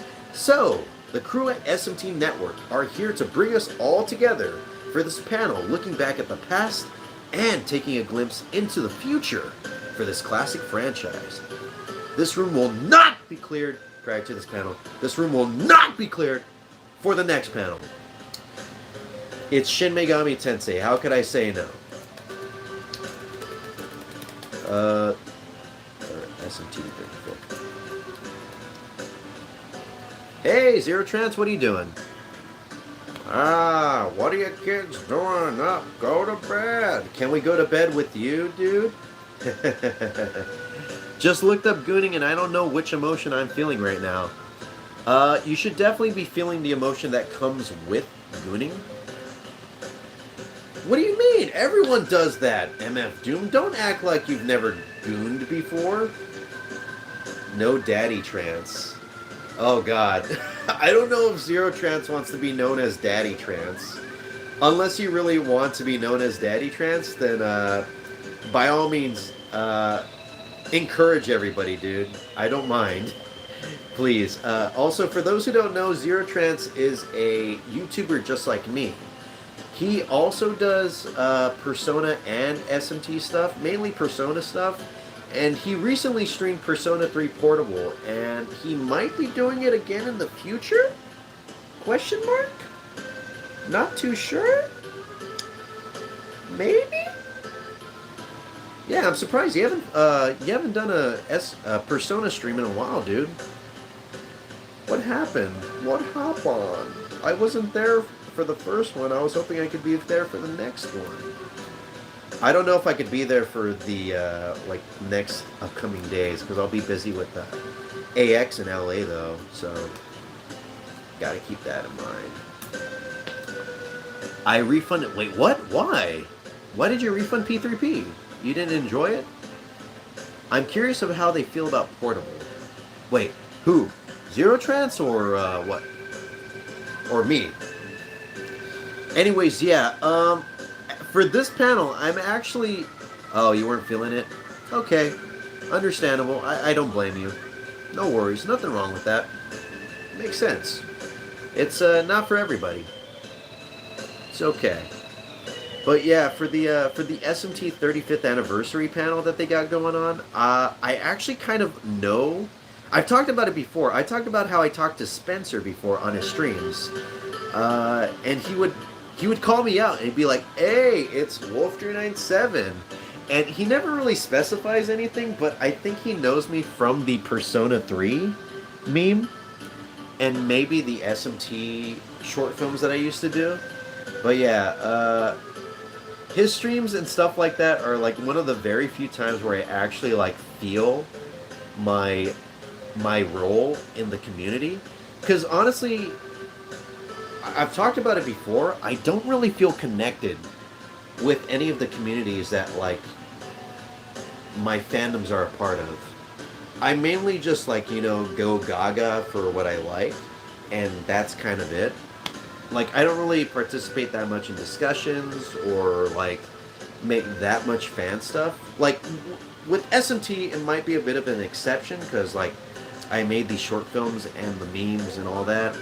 But for things like Hololive or GTA 5, Rockstar Game stuff, I don't really participate with, well, I mean, there is the Ubi Snatcher, which is a big exception for Hololive, but yeah, I just don't really indulge with community things. I don't know, I'm just an outlier. I'm a bit of a socially awkward individual, I guess. I don't know if I'd say that, but I just don't really care too much about, like, engaging with it. I did make the Silly Billy thing, MF Doom. I didn't make the comic, but I made the video. The video that's been copied and, like, pasted everywhere, all over the place. Oh, man. The amount of times that I've seen that video, like, re-uploaded everywhere is insane. But also, it's kind of flattering because, when someone steals your meme or your work or whatever, you know it's pretty good then, right? Right? I don't usually toot my own horn or anything. I don't really talk highly about myself, but, kind of feels good. Kind of feels good being, having my shit stolen from me. In a weird way. I don't know. I don't know how to describe it. Anyways, back to the panels. Butler Cafe, sold out. But it's the Butler 18 Plus Cafe. The 18 Plus Butler Cafe where the butlers put their butts on your face and do a bunch of other things.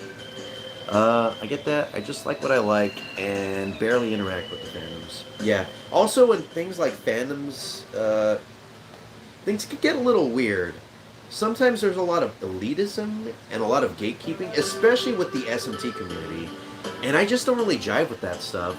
Especially with, like, the subreddit for Megaten. They can be really It can be a bit too much. I don't want to talk about it that much because I don't want to be a bummer or whatever. Not that I mind being a bummer because I'm generally just a bummer in general. But yeah, I don't know. It's weird. It's very complicated. I barely remember the Silly Billy voice you make. Yeah, I don't really remember it either. Is it sold out again? Wait. Oh yeah, the the Butler Cafe. Yeah, it is sold out again. All of the maid cafes and Butler cafes that are 18 plus rated, they're all sold out. I wonder why. It's almost as if most, like 99% of the people that go to Anime Expo cannot get laid. It's like getting called a cheater in a video game when you're just good at it. Yeah, that's a pretty good way to describe it. The only community I am a part of is the Berserk one, because overall it's a pretty chill one. Well, from my experience anyway. Yeah. Zero Trans, can you say the same thing? I know that you're a pretty big fan of Berserk. I don't know if you're a part of the community, but you know, I feel like they could be pretty chill about that stuff. I don't know. It just has that vibe. It's a very mature anime, so I feel like the people that would indulge in it in the community and stuff like that, they'd be more like, "Hey man, what's up? Yeah, you like our anime? Cool. You want to hang out?" I don't know much about the fandom. Oh, okay. Fair enough. Fair enough. And yeah, you know, that's fine. Not everybody has to, like, you know, engage with the fandom or community and stuff like that. You could just like what you want to like, and, you know, that's it. Just like you talked about, Marvelous. And that's okay. That's fine. But if you do, like, make some friends from stuff like that, then even better. But as long as you enjoy it, that's all that matters. Anyways, do you want to design your own ramen bowl? I don't really want to. It's 2 hours and 30 minutes of panel, and I feel like I could probably spend my time better. So, sorry, not sorry. Crossing Cultures, a comparative look at manga and comics. Discover the cultural divergence between manga and comics in this session that offers a examination on a listening.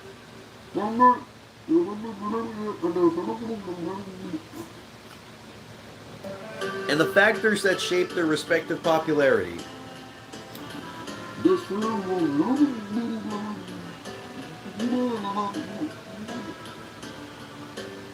Did you guys get that?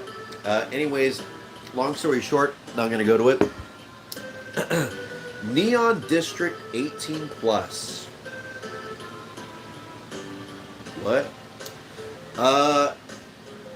Experience the electrifying return of Neon District at Anime Expo 2023, featuring an amazing lineup straight from Japan. Ooh, okay. Headlined by the legendary Taku Takahashi M Flow. Get ready to dance the night away to pulsing. Oh shit! This is what me and Denny were talking about yesterday. Was it yesterday or 2 days ago? But, because I remember seeing something about a masquerade, and then I thought that was like a ball, you know, like a dance ball, but it's not. It's just like a fashion show. And I was just like, it does, like, Anime Expo has like raves and stuff, right? And I think this is it. Sorry I don't speak bottle. That was pretty funny, actually. Can I steal that from you? Because that's actually kind of funny. But yeah, I believe this is the rave shit that I was talking about.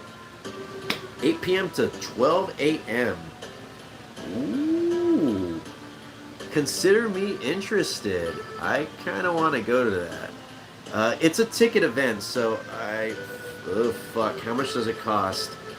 Oh, no. $45? Fuck me, dude. That's expensive. Ugh.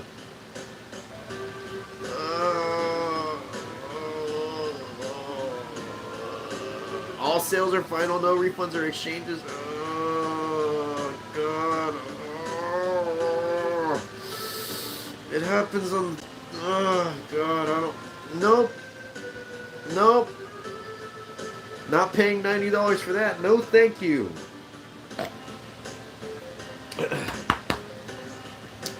Teams of... Oh, sorry. I didn't properly talk about what the thing is. I know we're talking about anime right now, but would anyone be interested in a Lorter Online or Shadow of War stream? Ah, using my stream to advertise yourself. I get it. I get what you're trying to use me for, Zero Trance. You don't care about my friendship or content. You just want to talk about your... No, I'm just kidding. I'm just kidding. I'm JK. I'm JK LMNOP. I am very traumatized about the part Griffith just R-worded. Berserk love interest. Oh, is that the one with the horse? I know there's a horse that shows up, right? Just a great community to just talk to people. I don't even know what those are. Yeah, I'm samesies, dude. What is a shadow? What is a war? Cuts to me getting drafted almost immediately. Lord of the Rings games. I could just imagine how mad Berserk is from his screams. I've been on a Tolkien kick lately. I don't even know what those are. Dude, it's Lord of the Rings. I'm pretty... Like, I don't even know what Lord of the Rings is, but I know that Lord of the Rings is Lord of the Rings. It's a, It's basically just a high fantasy multimedia franchise. Think like elves, dragons, dwarves, hobbits, etc., stuff like that. And from what I don't know because I don't really like that stuff, but most people say that it's good stuff. I can't really say for certain because I've only seen the first movie, and for about like 80% of it, I was playing on my PS Vita. I was playing like Persona 4, so not my thing, but for a lot of people, it is their thing. Anyways, the next panel we have here is Dub Show 18 Plus. Now this is actually a pretty fun sounding one. Teams of 4 attendees with dub scenes of anime. The funniest teams are determined the winner. This room will be cleared prior to this panel. So, I guess we could probably check that out. Just to see the funsies. Okay, 404 AB 8 to 8:50. 8:50 p.m. And it will WA. High Dive presents Dark I'm ready. Alright, everybody get ready for the best panel of all time. It's an 18 plus panel. Can you guess what it is? I'll give you 2 seconds. Alright, time's up. Hentai Tags Iceberg. A panel that takes a deep dive into hentai tags and its subculture.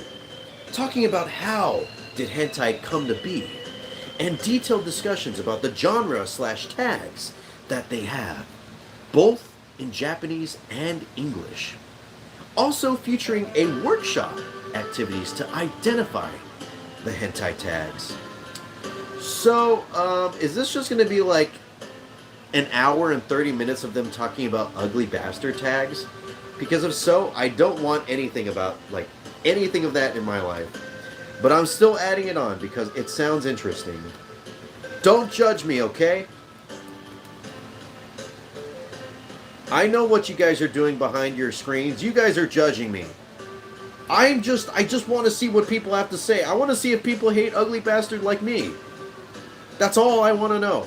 That's all I want to know. I'm not weird. Trust me. This panel will be cleared after. Late Comedy Showdown. Why is it 19 plus and not 18 plus? 19 plus? Did I say 19? I don't think I did, but whatever. Ew, I know, right? What? What? I'm an adult. I get to do what I want. If I want to go look at ugly bastard hentai, then I can do that. I have the right. I have the duty to look that up. If I want to look up fat ugly bastard NTR hentai featuring, I'm not going to go any further with that. But I'll watch it if I want to, and I don't. I really don't. That stuff is gross. Ugh. If you guys ever go on the website Pixiv, don't go on the 18 plus section. That's all I'm gonna say. The okay, going right back into hentai, the art of hentai with J18 Publishing and Shiwasu no Okina, 18 plus. Legendary H manga artist Shiwasu no Okina joins 18 Publishing. Yeah. Oh, LootTuber panel with VTuber Project Melody. Now, this is something that I'm kind of interested in because it's VTubers, but I've never seen Project Melody, and I think she's just going to be talking about like her chatterbait stuff, which I of course don't engage with. So I know I talk very sussily, but I don't watch her chatterbait anything like at all. I'm strictly very, very pure VTuber stuff, okay? Alright? I'm a good boy. I'm not a naughty boy.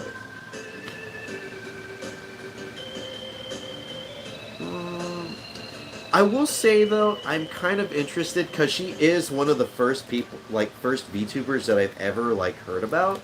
Like, I heard about Kizuna Ai, but I've also heard about Project Melody because she had a lot of like controversy like bubble up around her because of the fact that she's a 3D model and everyone's like, oh, I'm showing my actual skin, but people are going to her and she's just like a cartoon. What the hell?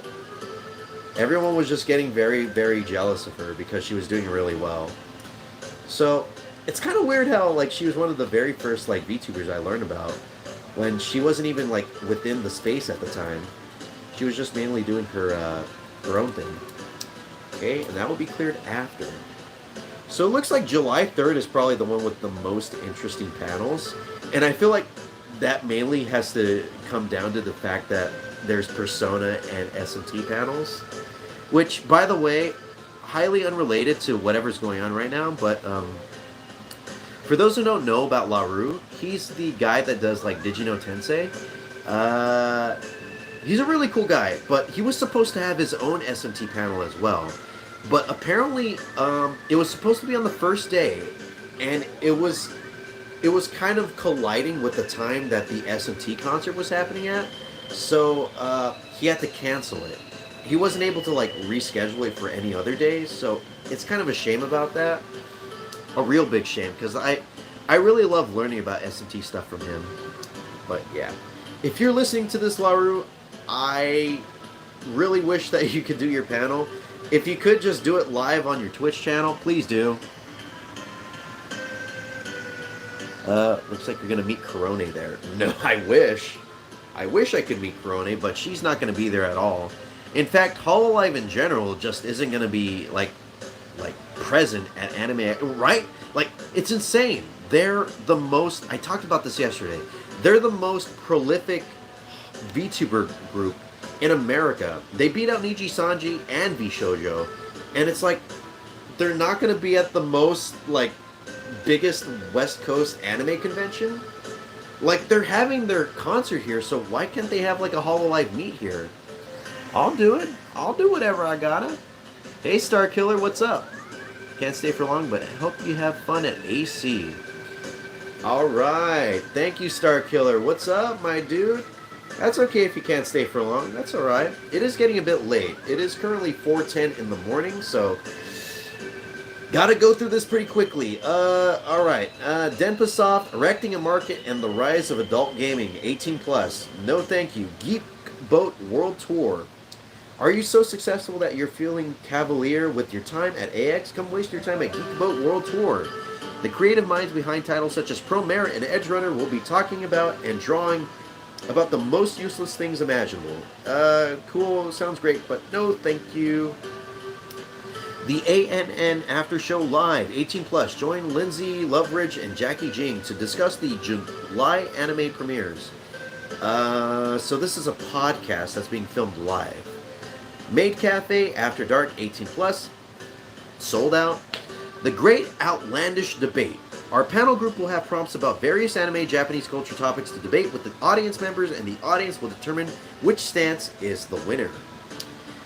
And let me tell you, that panel idea is not a winner because I am not interested.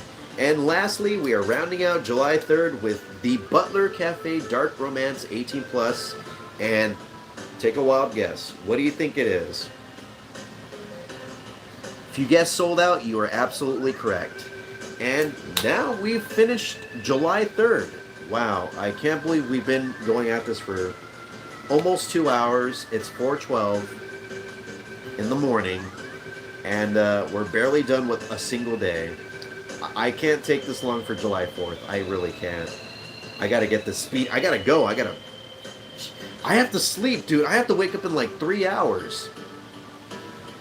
Okay. Erecting. Yeah, I thought that was kind of a cute little title that they had going on there. Steam Persona. I am not gonna stream Persona. Oh, okay, so we're starting out July 4th with a bang, dude. So, I talked about it last stream, but apparently Bang Zoom Studios is gonna have an open audition for the Undead Unluck anime. That's going to be airing in October, I believe.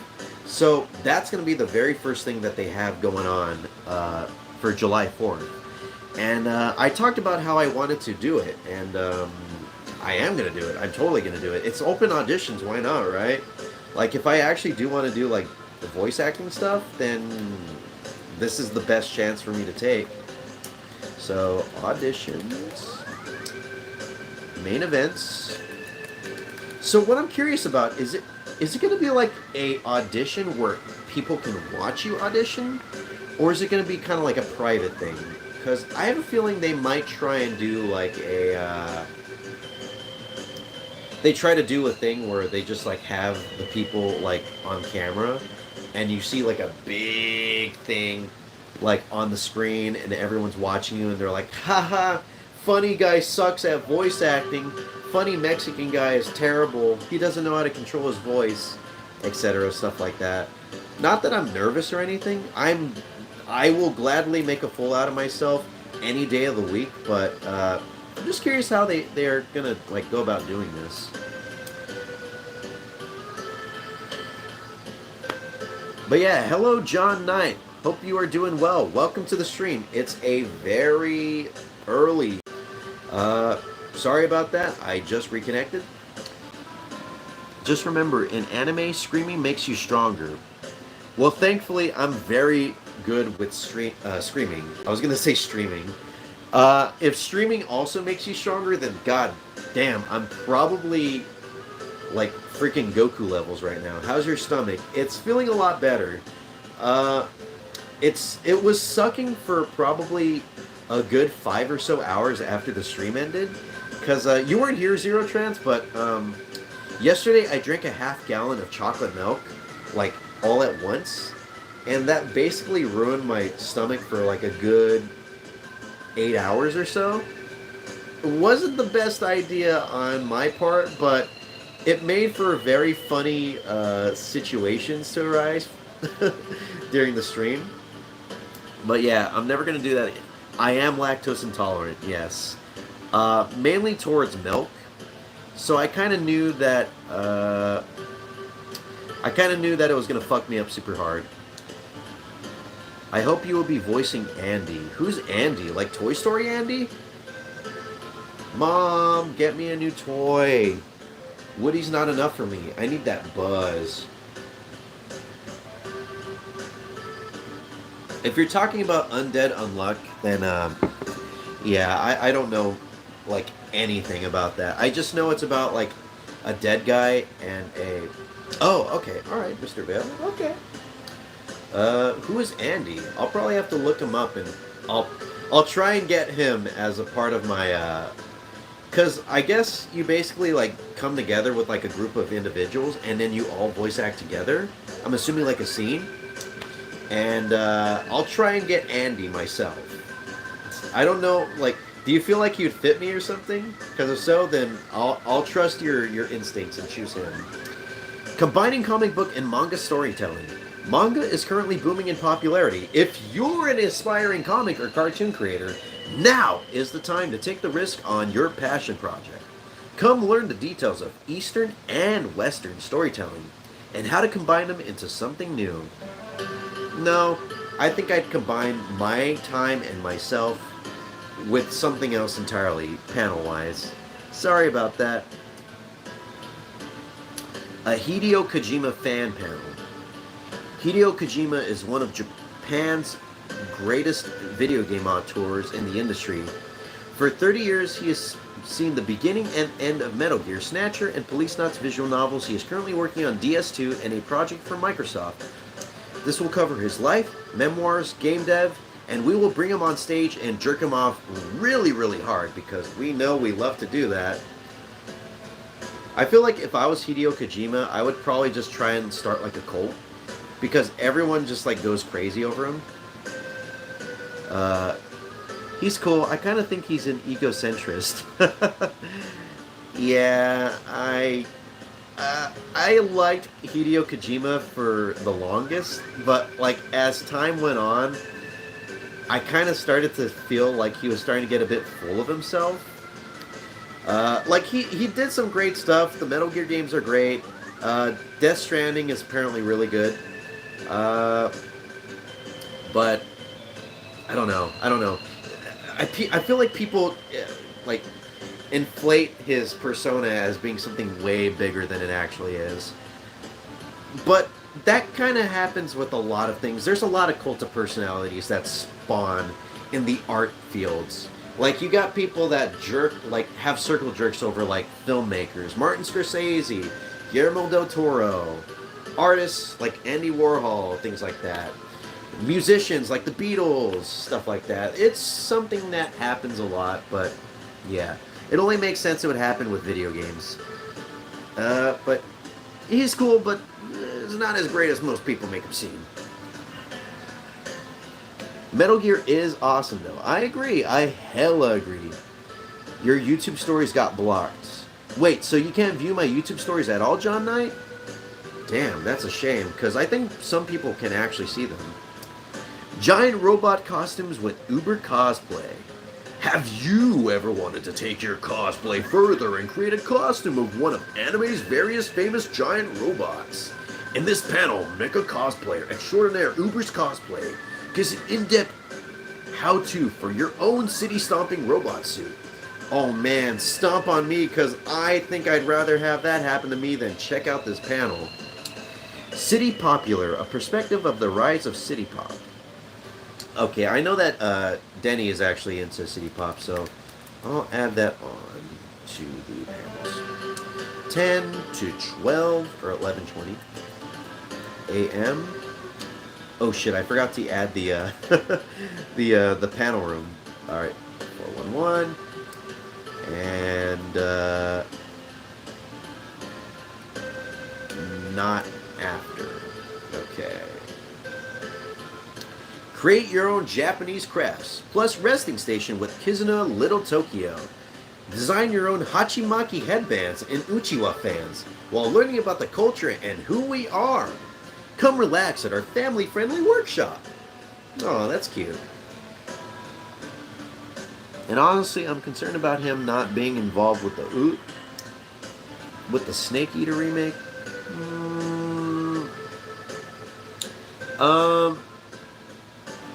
Konami being the worst, but also Konami. Okay, I'm gonna go a little off topic, but I feel like Konami might actually kind of be on the uptake right now, because what with the Silent Hill 2 remake and all of the Silent Hill stuff that got like revealed last year, along with this, and as well as the Metal Gear Solid collection, I think they're starting to understand that they kind of did a bad thing by ignoring the video game part of like entertainment, because they went for like pachinko machines, right, for a good while, and then I think now they're starting to learn just what they have, like what they're sitting on right now. I feel like they might understand, because I talked about it before. There is no way Konami's going to let the Silent Hill 2 remake fall apart. They're going to be watching that thing with a very close eye. And I feel like it might not be better. Like, if it's not better than the original, it'll at least be good. It'll be competent. And I feel the same thing will go for Snake Eater. whoever they have like working on it right now, they'll also keep like a close watchful eye on that, because that's like maybe the like better loved MGS games. I feel like. Sorry, I can't get the words out, but yeah, it's one of the higher MGS games, and they're not going to let that thing fall apart. Same thing will probably go for it that I think will go for Silent Hill 2. If it's not better than the original, it'll still be good. But yeah, I have some faith in Konami right now. Also, Silent Hill F looks pretty cool. I'm just going to say that. I might be more excited for that than the remake for Silent Hill 2. Horimiya, The Missing Pieces panel by Crunchyroll and Aniplex Inc. No, thank you. Q&A with the Core Dance Crew. Chat with the Core's dance crew about bringing anime to life on stage through cosplay and dance. No. High Dive presents The Eminence in Shadow S2 dub premiere. Crunchyroll presents Free, The Final Stroke. I'm gonna have the final stroke right now. Yeah. Sorry. Anyways, no thank you. Maid Cafe ticket. Fuck it. Why not? YOLO. God, I feel like the only thing I've been adding on this list is just maid cafes and butler cafes. I'm really not getting anywhere with this. Okay, 12 p.m. Right. Anime in the metaverse. Ooh, we're gonna have Mark Zuckerberg here, I guess. Learn how to create anime in the metaverse with a quick introduction to the creator tools in Unity, Unreal, Blender, and webcam motion capture. So, I've actually kind of been getting into Unity recently, and by recently I mean today, because me and Denny had like a bit of an idea about a video game. I don't want to talk about the idea because it's a really funny idea. It sounds like a funny idea, but it also sounds like a really fun idea too. I don't want to talk about it because I don't want anyone to steal it. I feel like someone's probably done it. It seems like a very obvious thing to do, but yeah. It does sound pretty cool, but the thing is that Unity is very hard to get into. I have to learn freaking code. I have to learn C+, or C# or whatever it is, and it's not going well, because I don't know what I'm doing. I have to go now, but I will definitely be in the next stream. Oh, okay. Alright, dude. Later, manga fan. I hope you have a good one. Bye-bye. So, I probably will be streaming during Anime Expo. Not at Anime Expo, but, like, maybe after, like, I get back and go into, like, the hotel and stuff like that. What if I streamed the entire concert for SMT? What would you guys do if I did that? Would you guys kill me? Would you guys kiss me? Would you guys do anything to me? That's what I do whenever I want to make a game. Use RPG Maker. Yeah, that is true. But I feel like... Because I was toying with the idea of if it should be 2D or 3D. And I feel like it should be a 3D first-person game. So I don't know if RPG Maker would be able to suit that. But it seems simple enough, so I probably won't have to learn too much in terms of coding and all that for the game. Fingers crossed. You should definitely do that stream. Hell no, dude. I don't want to get freaking taken down by YouTube and Atlas. You guys seen what they do. Kiss me? Really? You guys will kiss me? Well, lucky for you, I want to kiss you guys. Art director at Marvel Studios. Oh wait, I didn't even read it. The title of this panel. Finding Your Path and Breaking In. Art director at Marvel Studios. Discuss how they broke into the entertainment industry.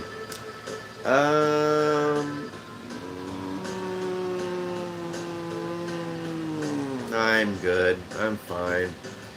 I think I'll just use YouTube to break into the industry. I feel like I'm doing pretty okay with that. The Fighting Games Trivia Showdown. Oh, I have some trivia for you guys. Is Wolf397 good at fighting games? Yes or no? Or maybe if he was given like the ability to use every single handicap in the world. No. No. Congratulations, Zero Trance. You are correct. Wolf397 sucks ass at fighting games. Yeah, I'm not a big fighting game fan, so I'm gonna leave this off. I don't really have any interest in them, except for Persona 4 Arena and stuff like that. And that's really only because it's Persona. That's it. 11:45 to 12:45 for the Butler Cafe. Yeah, I'm putting the Butler Cafe on here really quick. I've never checked out the tickets. How much do they cost?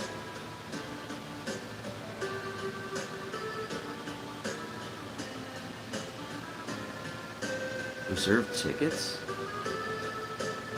No refunds or exchanges. Please select times. Get tickets. How much are these? Ooh! Jesus Christ. They're $28. Golly.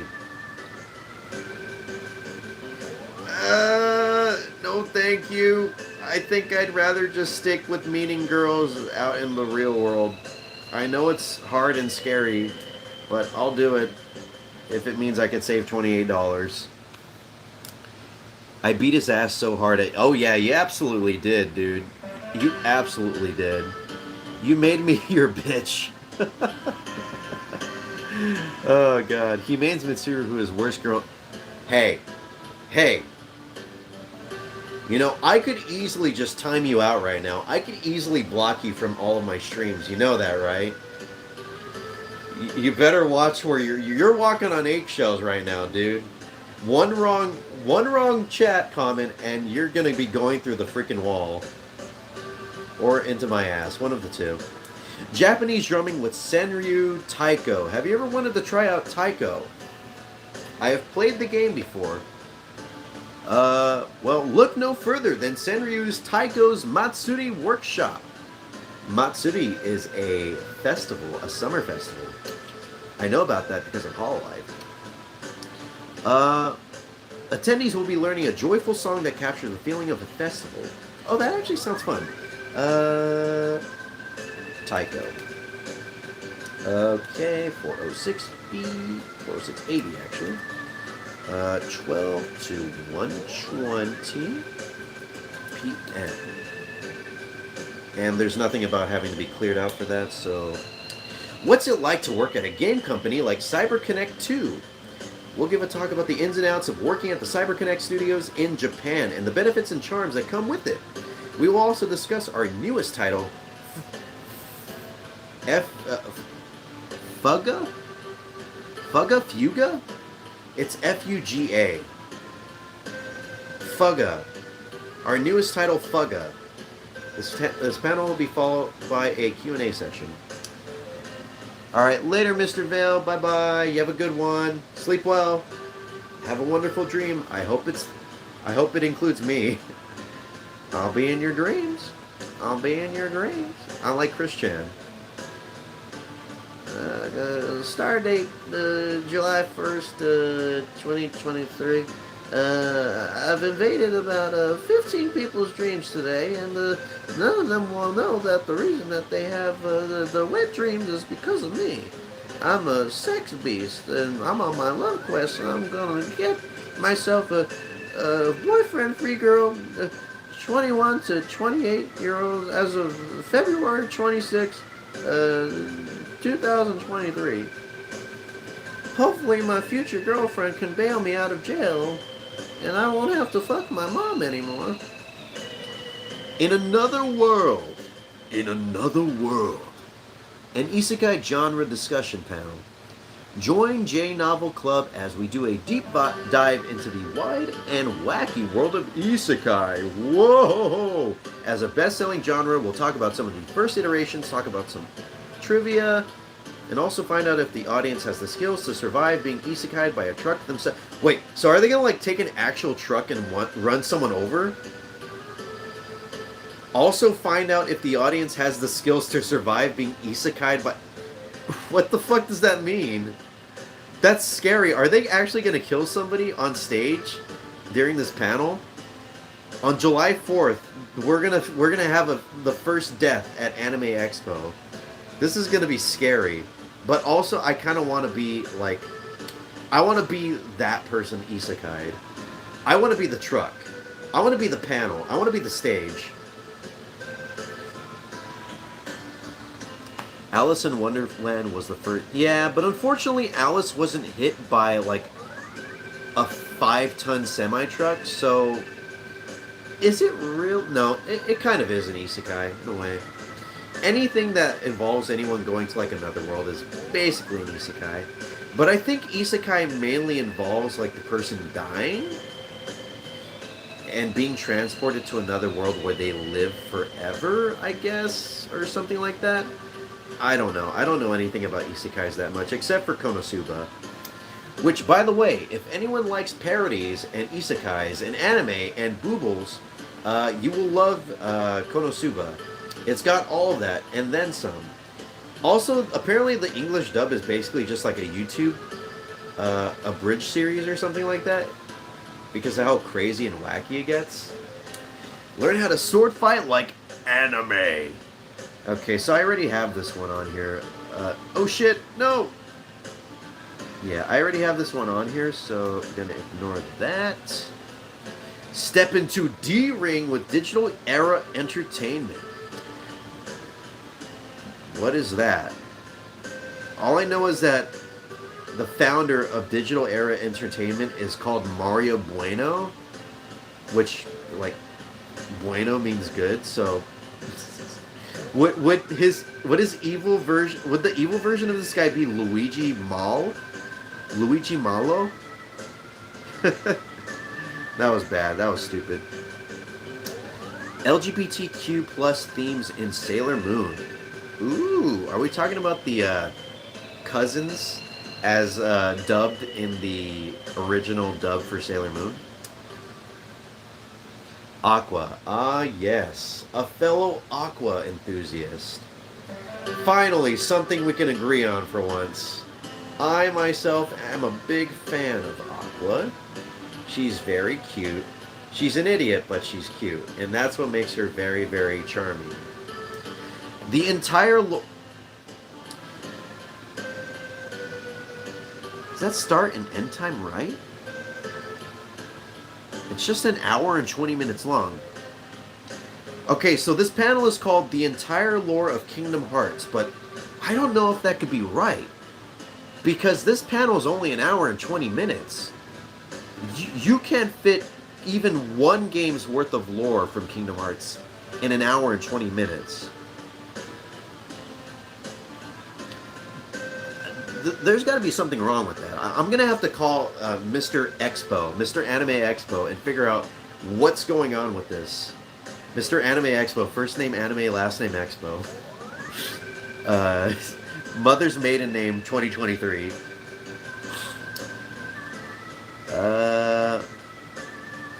I think I'm good without learning the lore of Kingdom Hearts.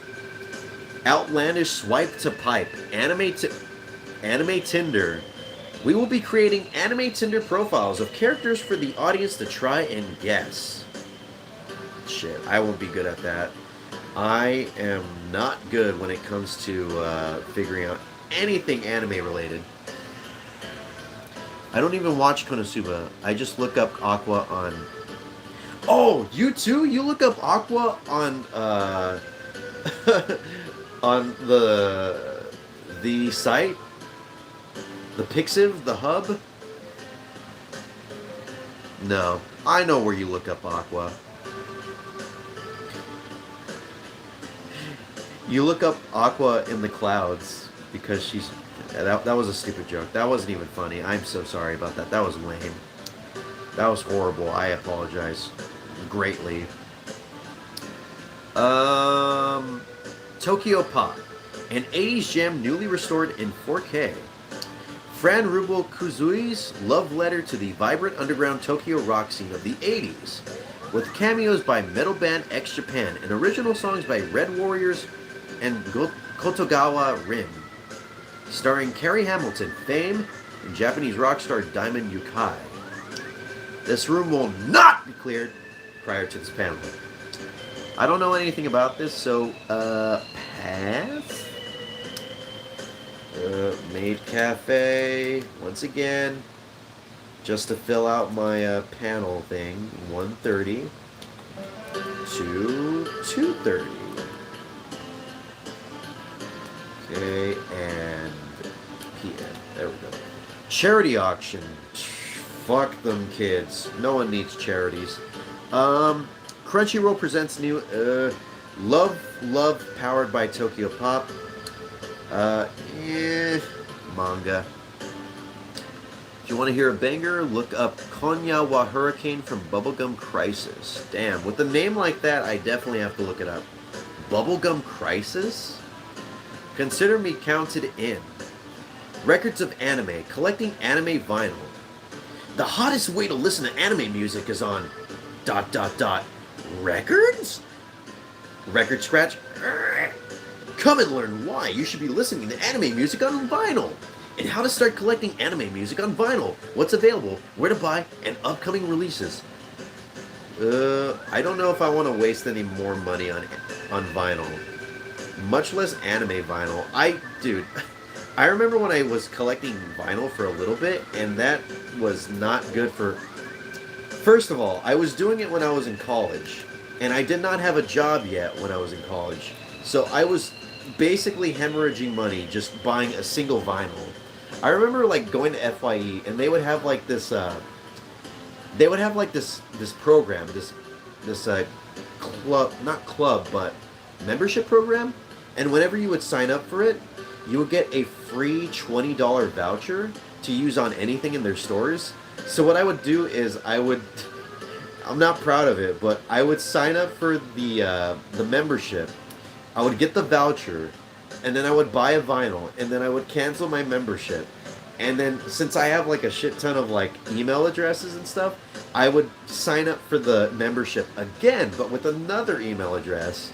And then I would do the same thing over and over again until I would run out of the email addresses that I have. I think I ended up... No, I didn't make another email address for that. But yeah, I did have a lot of email addresses thanks to the fact that I tried to apply to 2 different colleges, one of them being a university. I have 70 alternative accounts, Shadow. That's a Sonic Adventure reference, right? I feel like that's a Sonic Adventure reference. The abridged. Or fandom, I mean. Or live fan... I don't know. I don't know what it's called. I think it's a reference to that. Anime Expo feedback panel. I go there and I'm just like, hey yo, your panels suck. Where's the persona? Get LaRue on stage. Really? Wow, I can't believe I actually remember that. Holy crap. Anime Expo feedback panel. Anime Expo has come and gone once again. Let us know what you love, and what you want to see more of, and what we can improve on for next year. A team of SPJA staff who work tirelessly behind the scenes to bring you this year's event will be there to listen. Thank you for your continued support. This room will not be cleared prior to this panel. Anime in Latin America 101. So basically it's just going to be an hour and 50 minutes of talking about how Dragon Ball Z has Mexico in a stranglehold. I don't know how it happened, but Dragon Ball Z is like the most popular anime. And hey, thank you for the like. We are at 6 viewers and 9 likes. And I know it's not an even number, but I'll give you guys 9 thumbs up just for getting us at a nice number. Okay, get ready. 2, 4, 6, 8, and... yeah, 10. Actually, 9. My bad. I don't know how to count. But thank you so much for the likes. It means the world to me. I really do appreciate it. Every single like counts. But yeah, Dragon Ball Z is just strangely popular there. And it's so funny. I don't know why it is, but like every single time I think about it, It just always brings me to tears. Because I'm just trying to figure out why it's so popular. This room will not be cleared before this panel or after the panel. Fuck you. You gotta figure it out yourself. And now we have, yeah, so apparently Anime Expo's last day is not that long because we're already at the final panel. It's the closing ceremony. As Anime Expo 2023 concludes, this closing ceremony will give AX attendees the chance to reflect and wrap up their experiences with various performances and closing traditions. This room will be cleared prior to this panel. Yeah. Considering I didn't really add that much, I'm just gonna add it on there. Why not? It's only an hour. It seems right. I don't know. It seems like I should pay my respects. I'm making it sound like the Anime Expo is just gonna die or something. It's gonna be back next year. But yeah. Well. Okay. And with that, we have finally finished dealing with all of the panels. Okay, so let me put myself right here. Let me switch on over.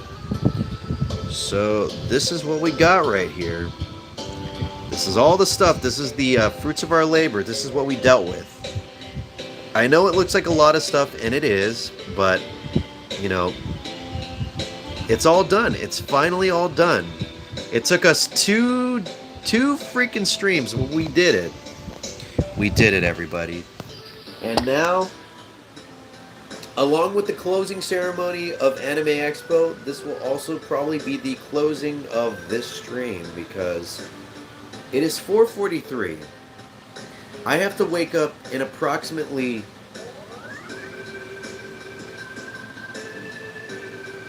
2 hours and 40 something minutes. So I can't linger on for too long. I know, my hand.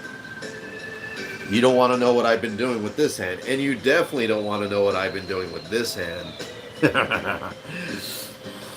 It smells like teen spirit, if you know what I mean. Oh my god. God, how have I not been arrested? Hey, we have 10 likes. Thank you so much for the likes. We are at an even number, so I'm going to give you 10 thumbs up. Just make sure you don't smell my right thumb, okay? Okay. 2, 4, 6, 8, 10. Thank you for 10 likes. I appreciate it. It means the world to me. That was terrible. I loved it. Oh, I'm samesies, man. That's the reason I love your mom. I'm just kidding. I'm not going to hit you with the mom joke. Oh, thank you for the 11 likes. I appreciate it. Both the end of YouTube stories. Hey, Star Killer. I don't know if you noticed, but check out my my most recent YouTube stories. I figured out an exploit to be able to keep posting YouTube stories, at least for the time being. So while YouTube stories have officially ended, for YouTube at least, the party still rages on because I figured out how to keep making them. Yep. So I think the most recent one that I did was like 4 hours ago. So check it out. And I'm still going to keep making them. Because I love me a good YouTube story. Wolf coming at me with your mom jokes like Last Jedi. That's right. I remember that. They actually unironically did a Yo Mama joke in The Last Jedi. Isn't it crazy? Isn't it crazy what they let slide with the Star Wars sequel films? It's wacky. 2023 schedules. Okay. So what do we have for the first day? I know, right? That's like something that I would do. 404. Okay, so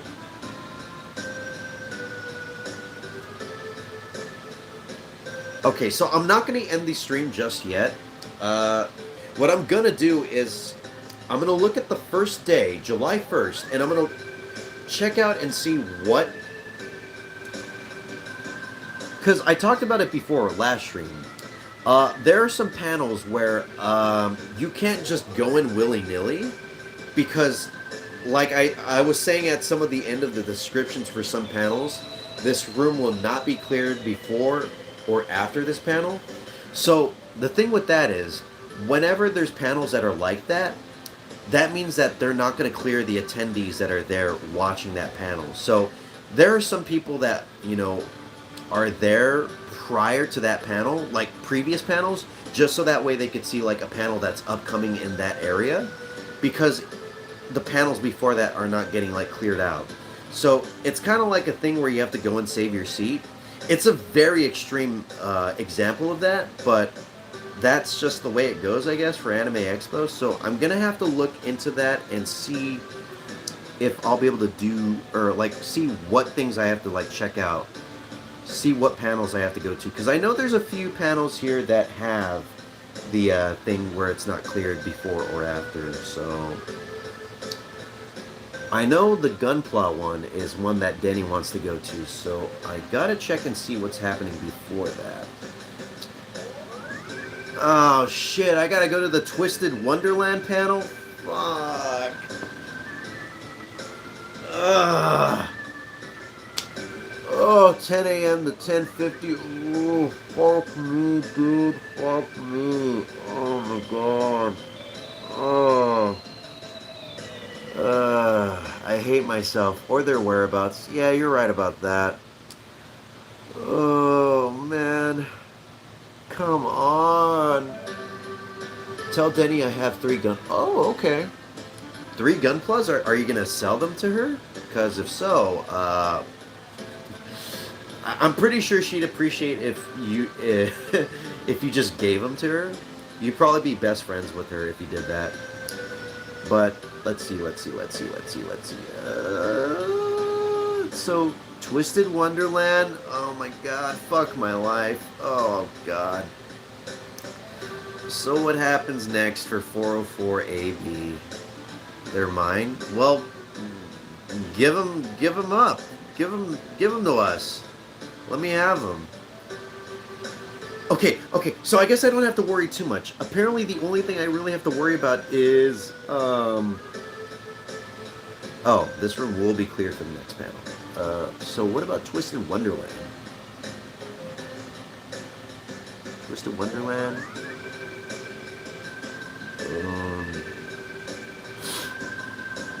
What is the chemistry of bloodstones? How do transformation potions work?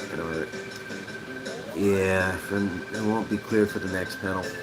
Okay, so I gotta go look at Twisted Wonderland.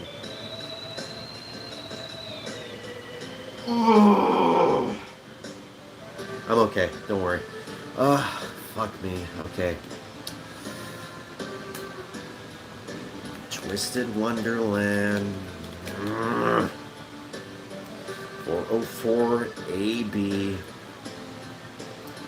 10 to 10:50. So that means there's going to be like a 40-minute gap between them. Great. Just what Daddy wants. Just what Daddy wants. Is he dead? I'm not dead, only on the inside. But no, I'm not recovering from the chocolate milk incident yesterday. I'm fine. I'm just fine. My insides are okay. If anything, I might have to recover from the pizza that I ate earlier. And I ate like 4 slices of pizza, so that bathroom is gonna have to like be on the lookout for me. I'm gonna run in there and just like decimate that porcelain throne. I'm gonna be a dirty king. Okay, so that one is one that I know that she wants to go to. So the Netflix one. Oh no, main event. What's happening in main event? Netflix one is the one that's also has a lot of intrigue.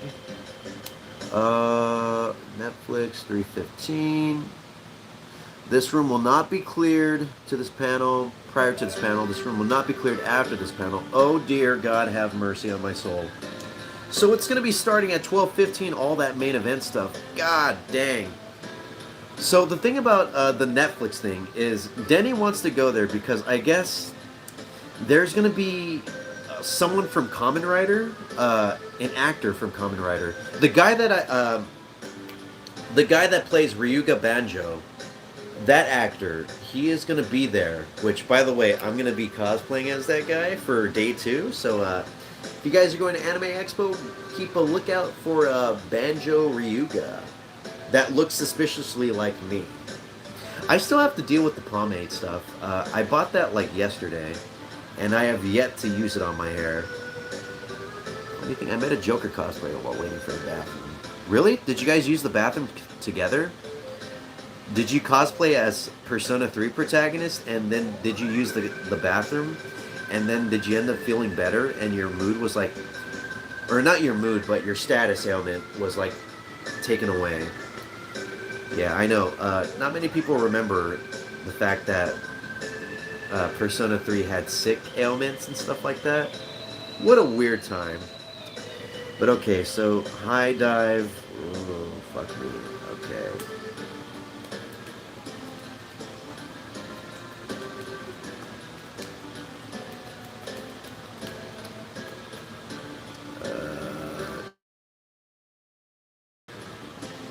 To 1:05 p.m. But yeah, she really wants to see this actor, so damn, she's gonna be fucked because she's gonna have to wait through all of these panels probably. I hope the best for her. Before and after. Will not be. Wait, so what happens before this one? Main event, main event, main event, main event. Where is it? Where is it? Where is it? Where is it? Where is it? Show me, show me. Oh, I bet it's the opening ceremony. Oh shit, it is. Oh no. Oh no. Oh my god. Ooh wee. Welcome ceremony.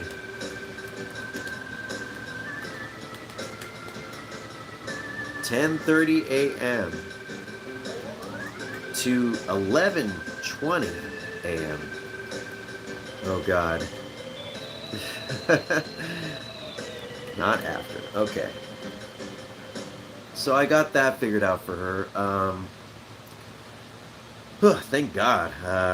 Thank God I don't have to deal with that. The only thing I have to deal with is the Megaten meetup. That's about it. Oh, and the Bang Zoom thing, but that's not until later. Not until way later, actually. Okay. Well, I got that figured out, so I guess we're all good. Let me save that, and let me close my tablet, and with that, I'm all done with scheduling. Ugh, that took about approximately, like, maybe 5-6 hours or so altogether. I know, finally, that felt like work. That was actually work. That wasn't fun. That was mind-numbing.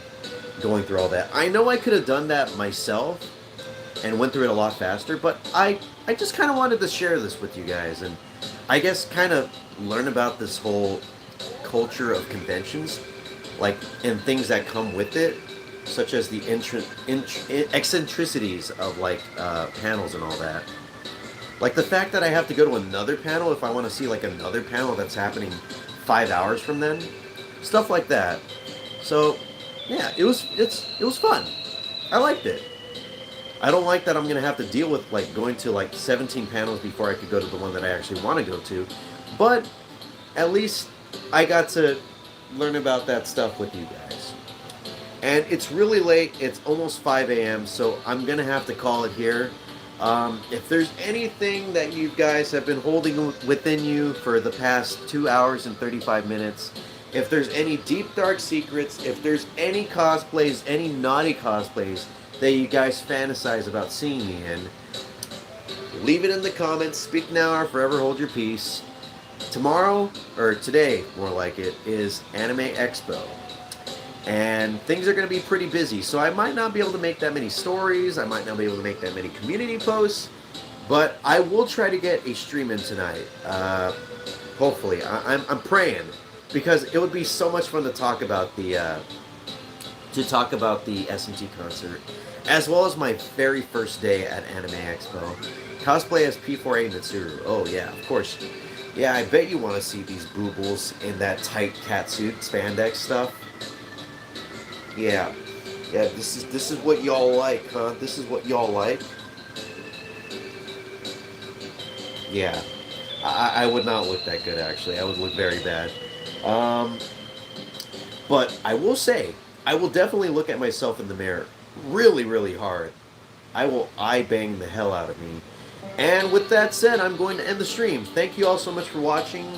I really do appreciate all that have watched me and took the time out of their mornings and nights and stuff like that to hang out with me during this very trying time of figuring out schedules. And thank you so much. I hope you guys have a great morning, afternoon, evening, night, whatever time it is in your neck of the woods. I hope it's a great one. And I'll see you guys later. Bye-bye. Peace. We have 11 likes, so let me give you guys 11 thumbs up before I leave. 2, 4, 6, 8, 10, 11. And I'll see you guys later. Bye. Beep.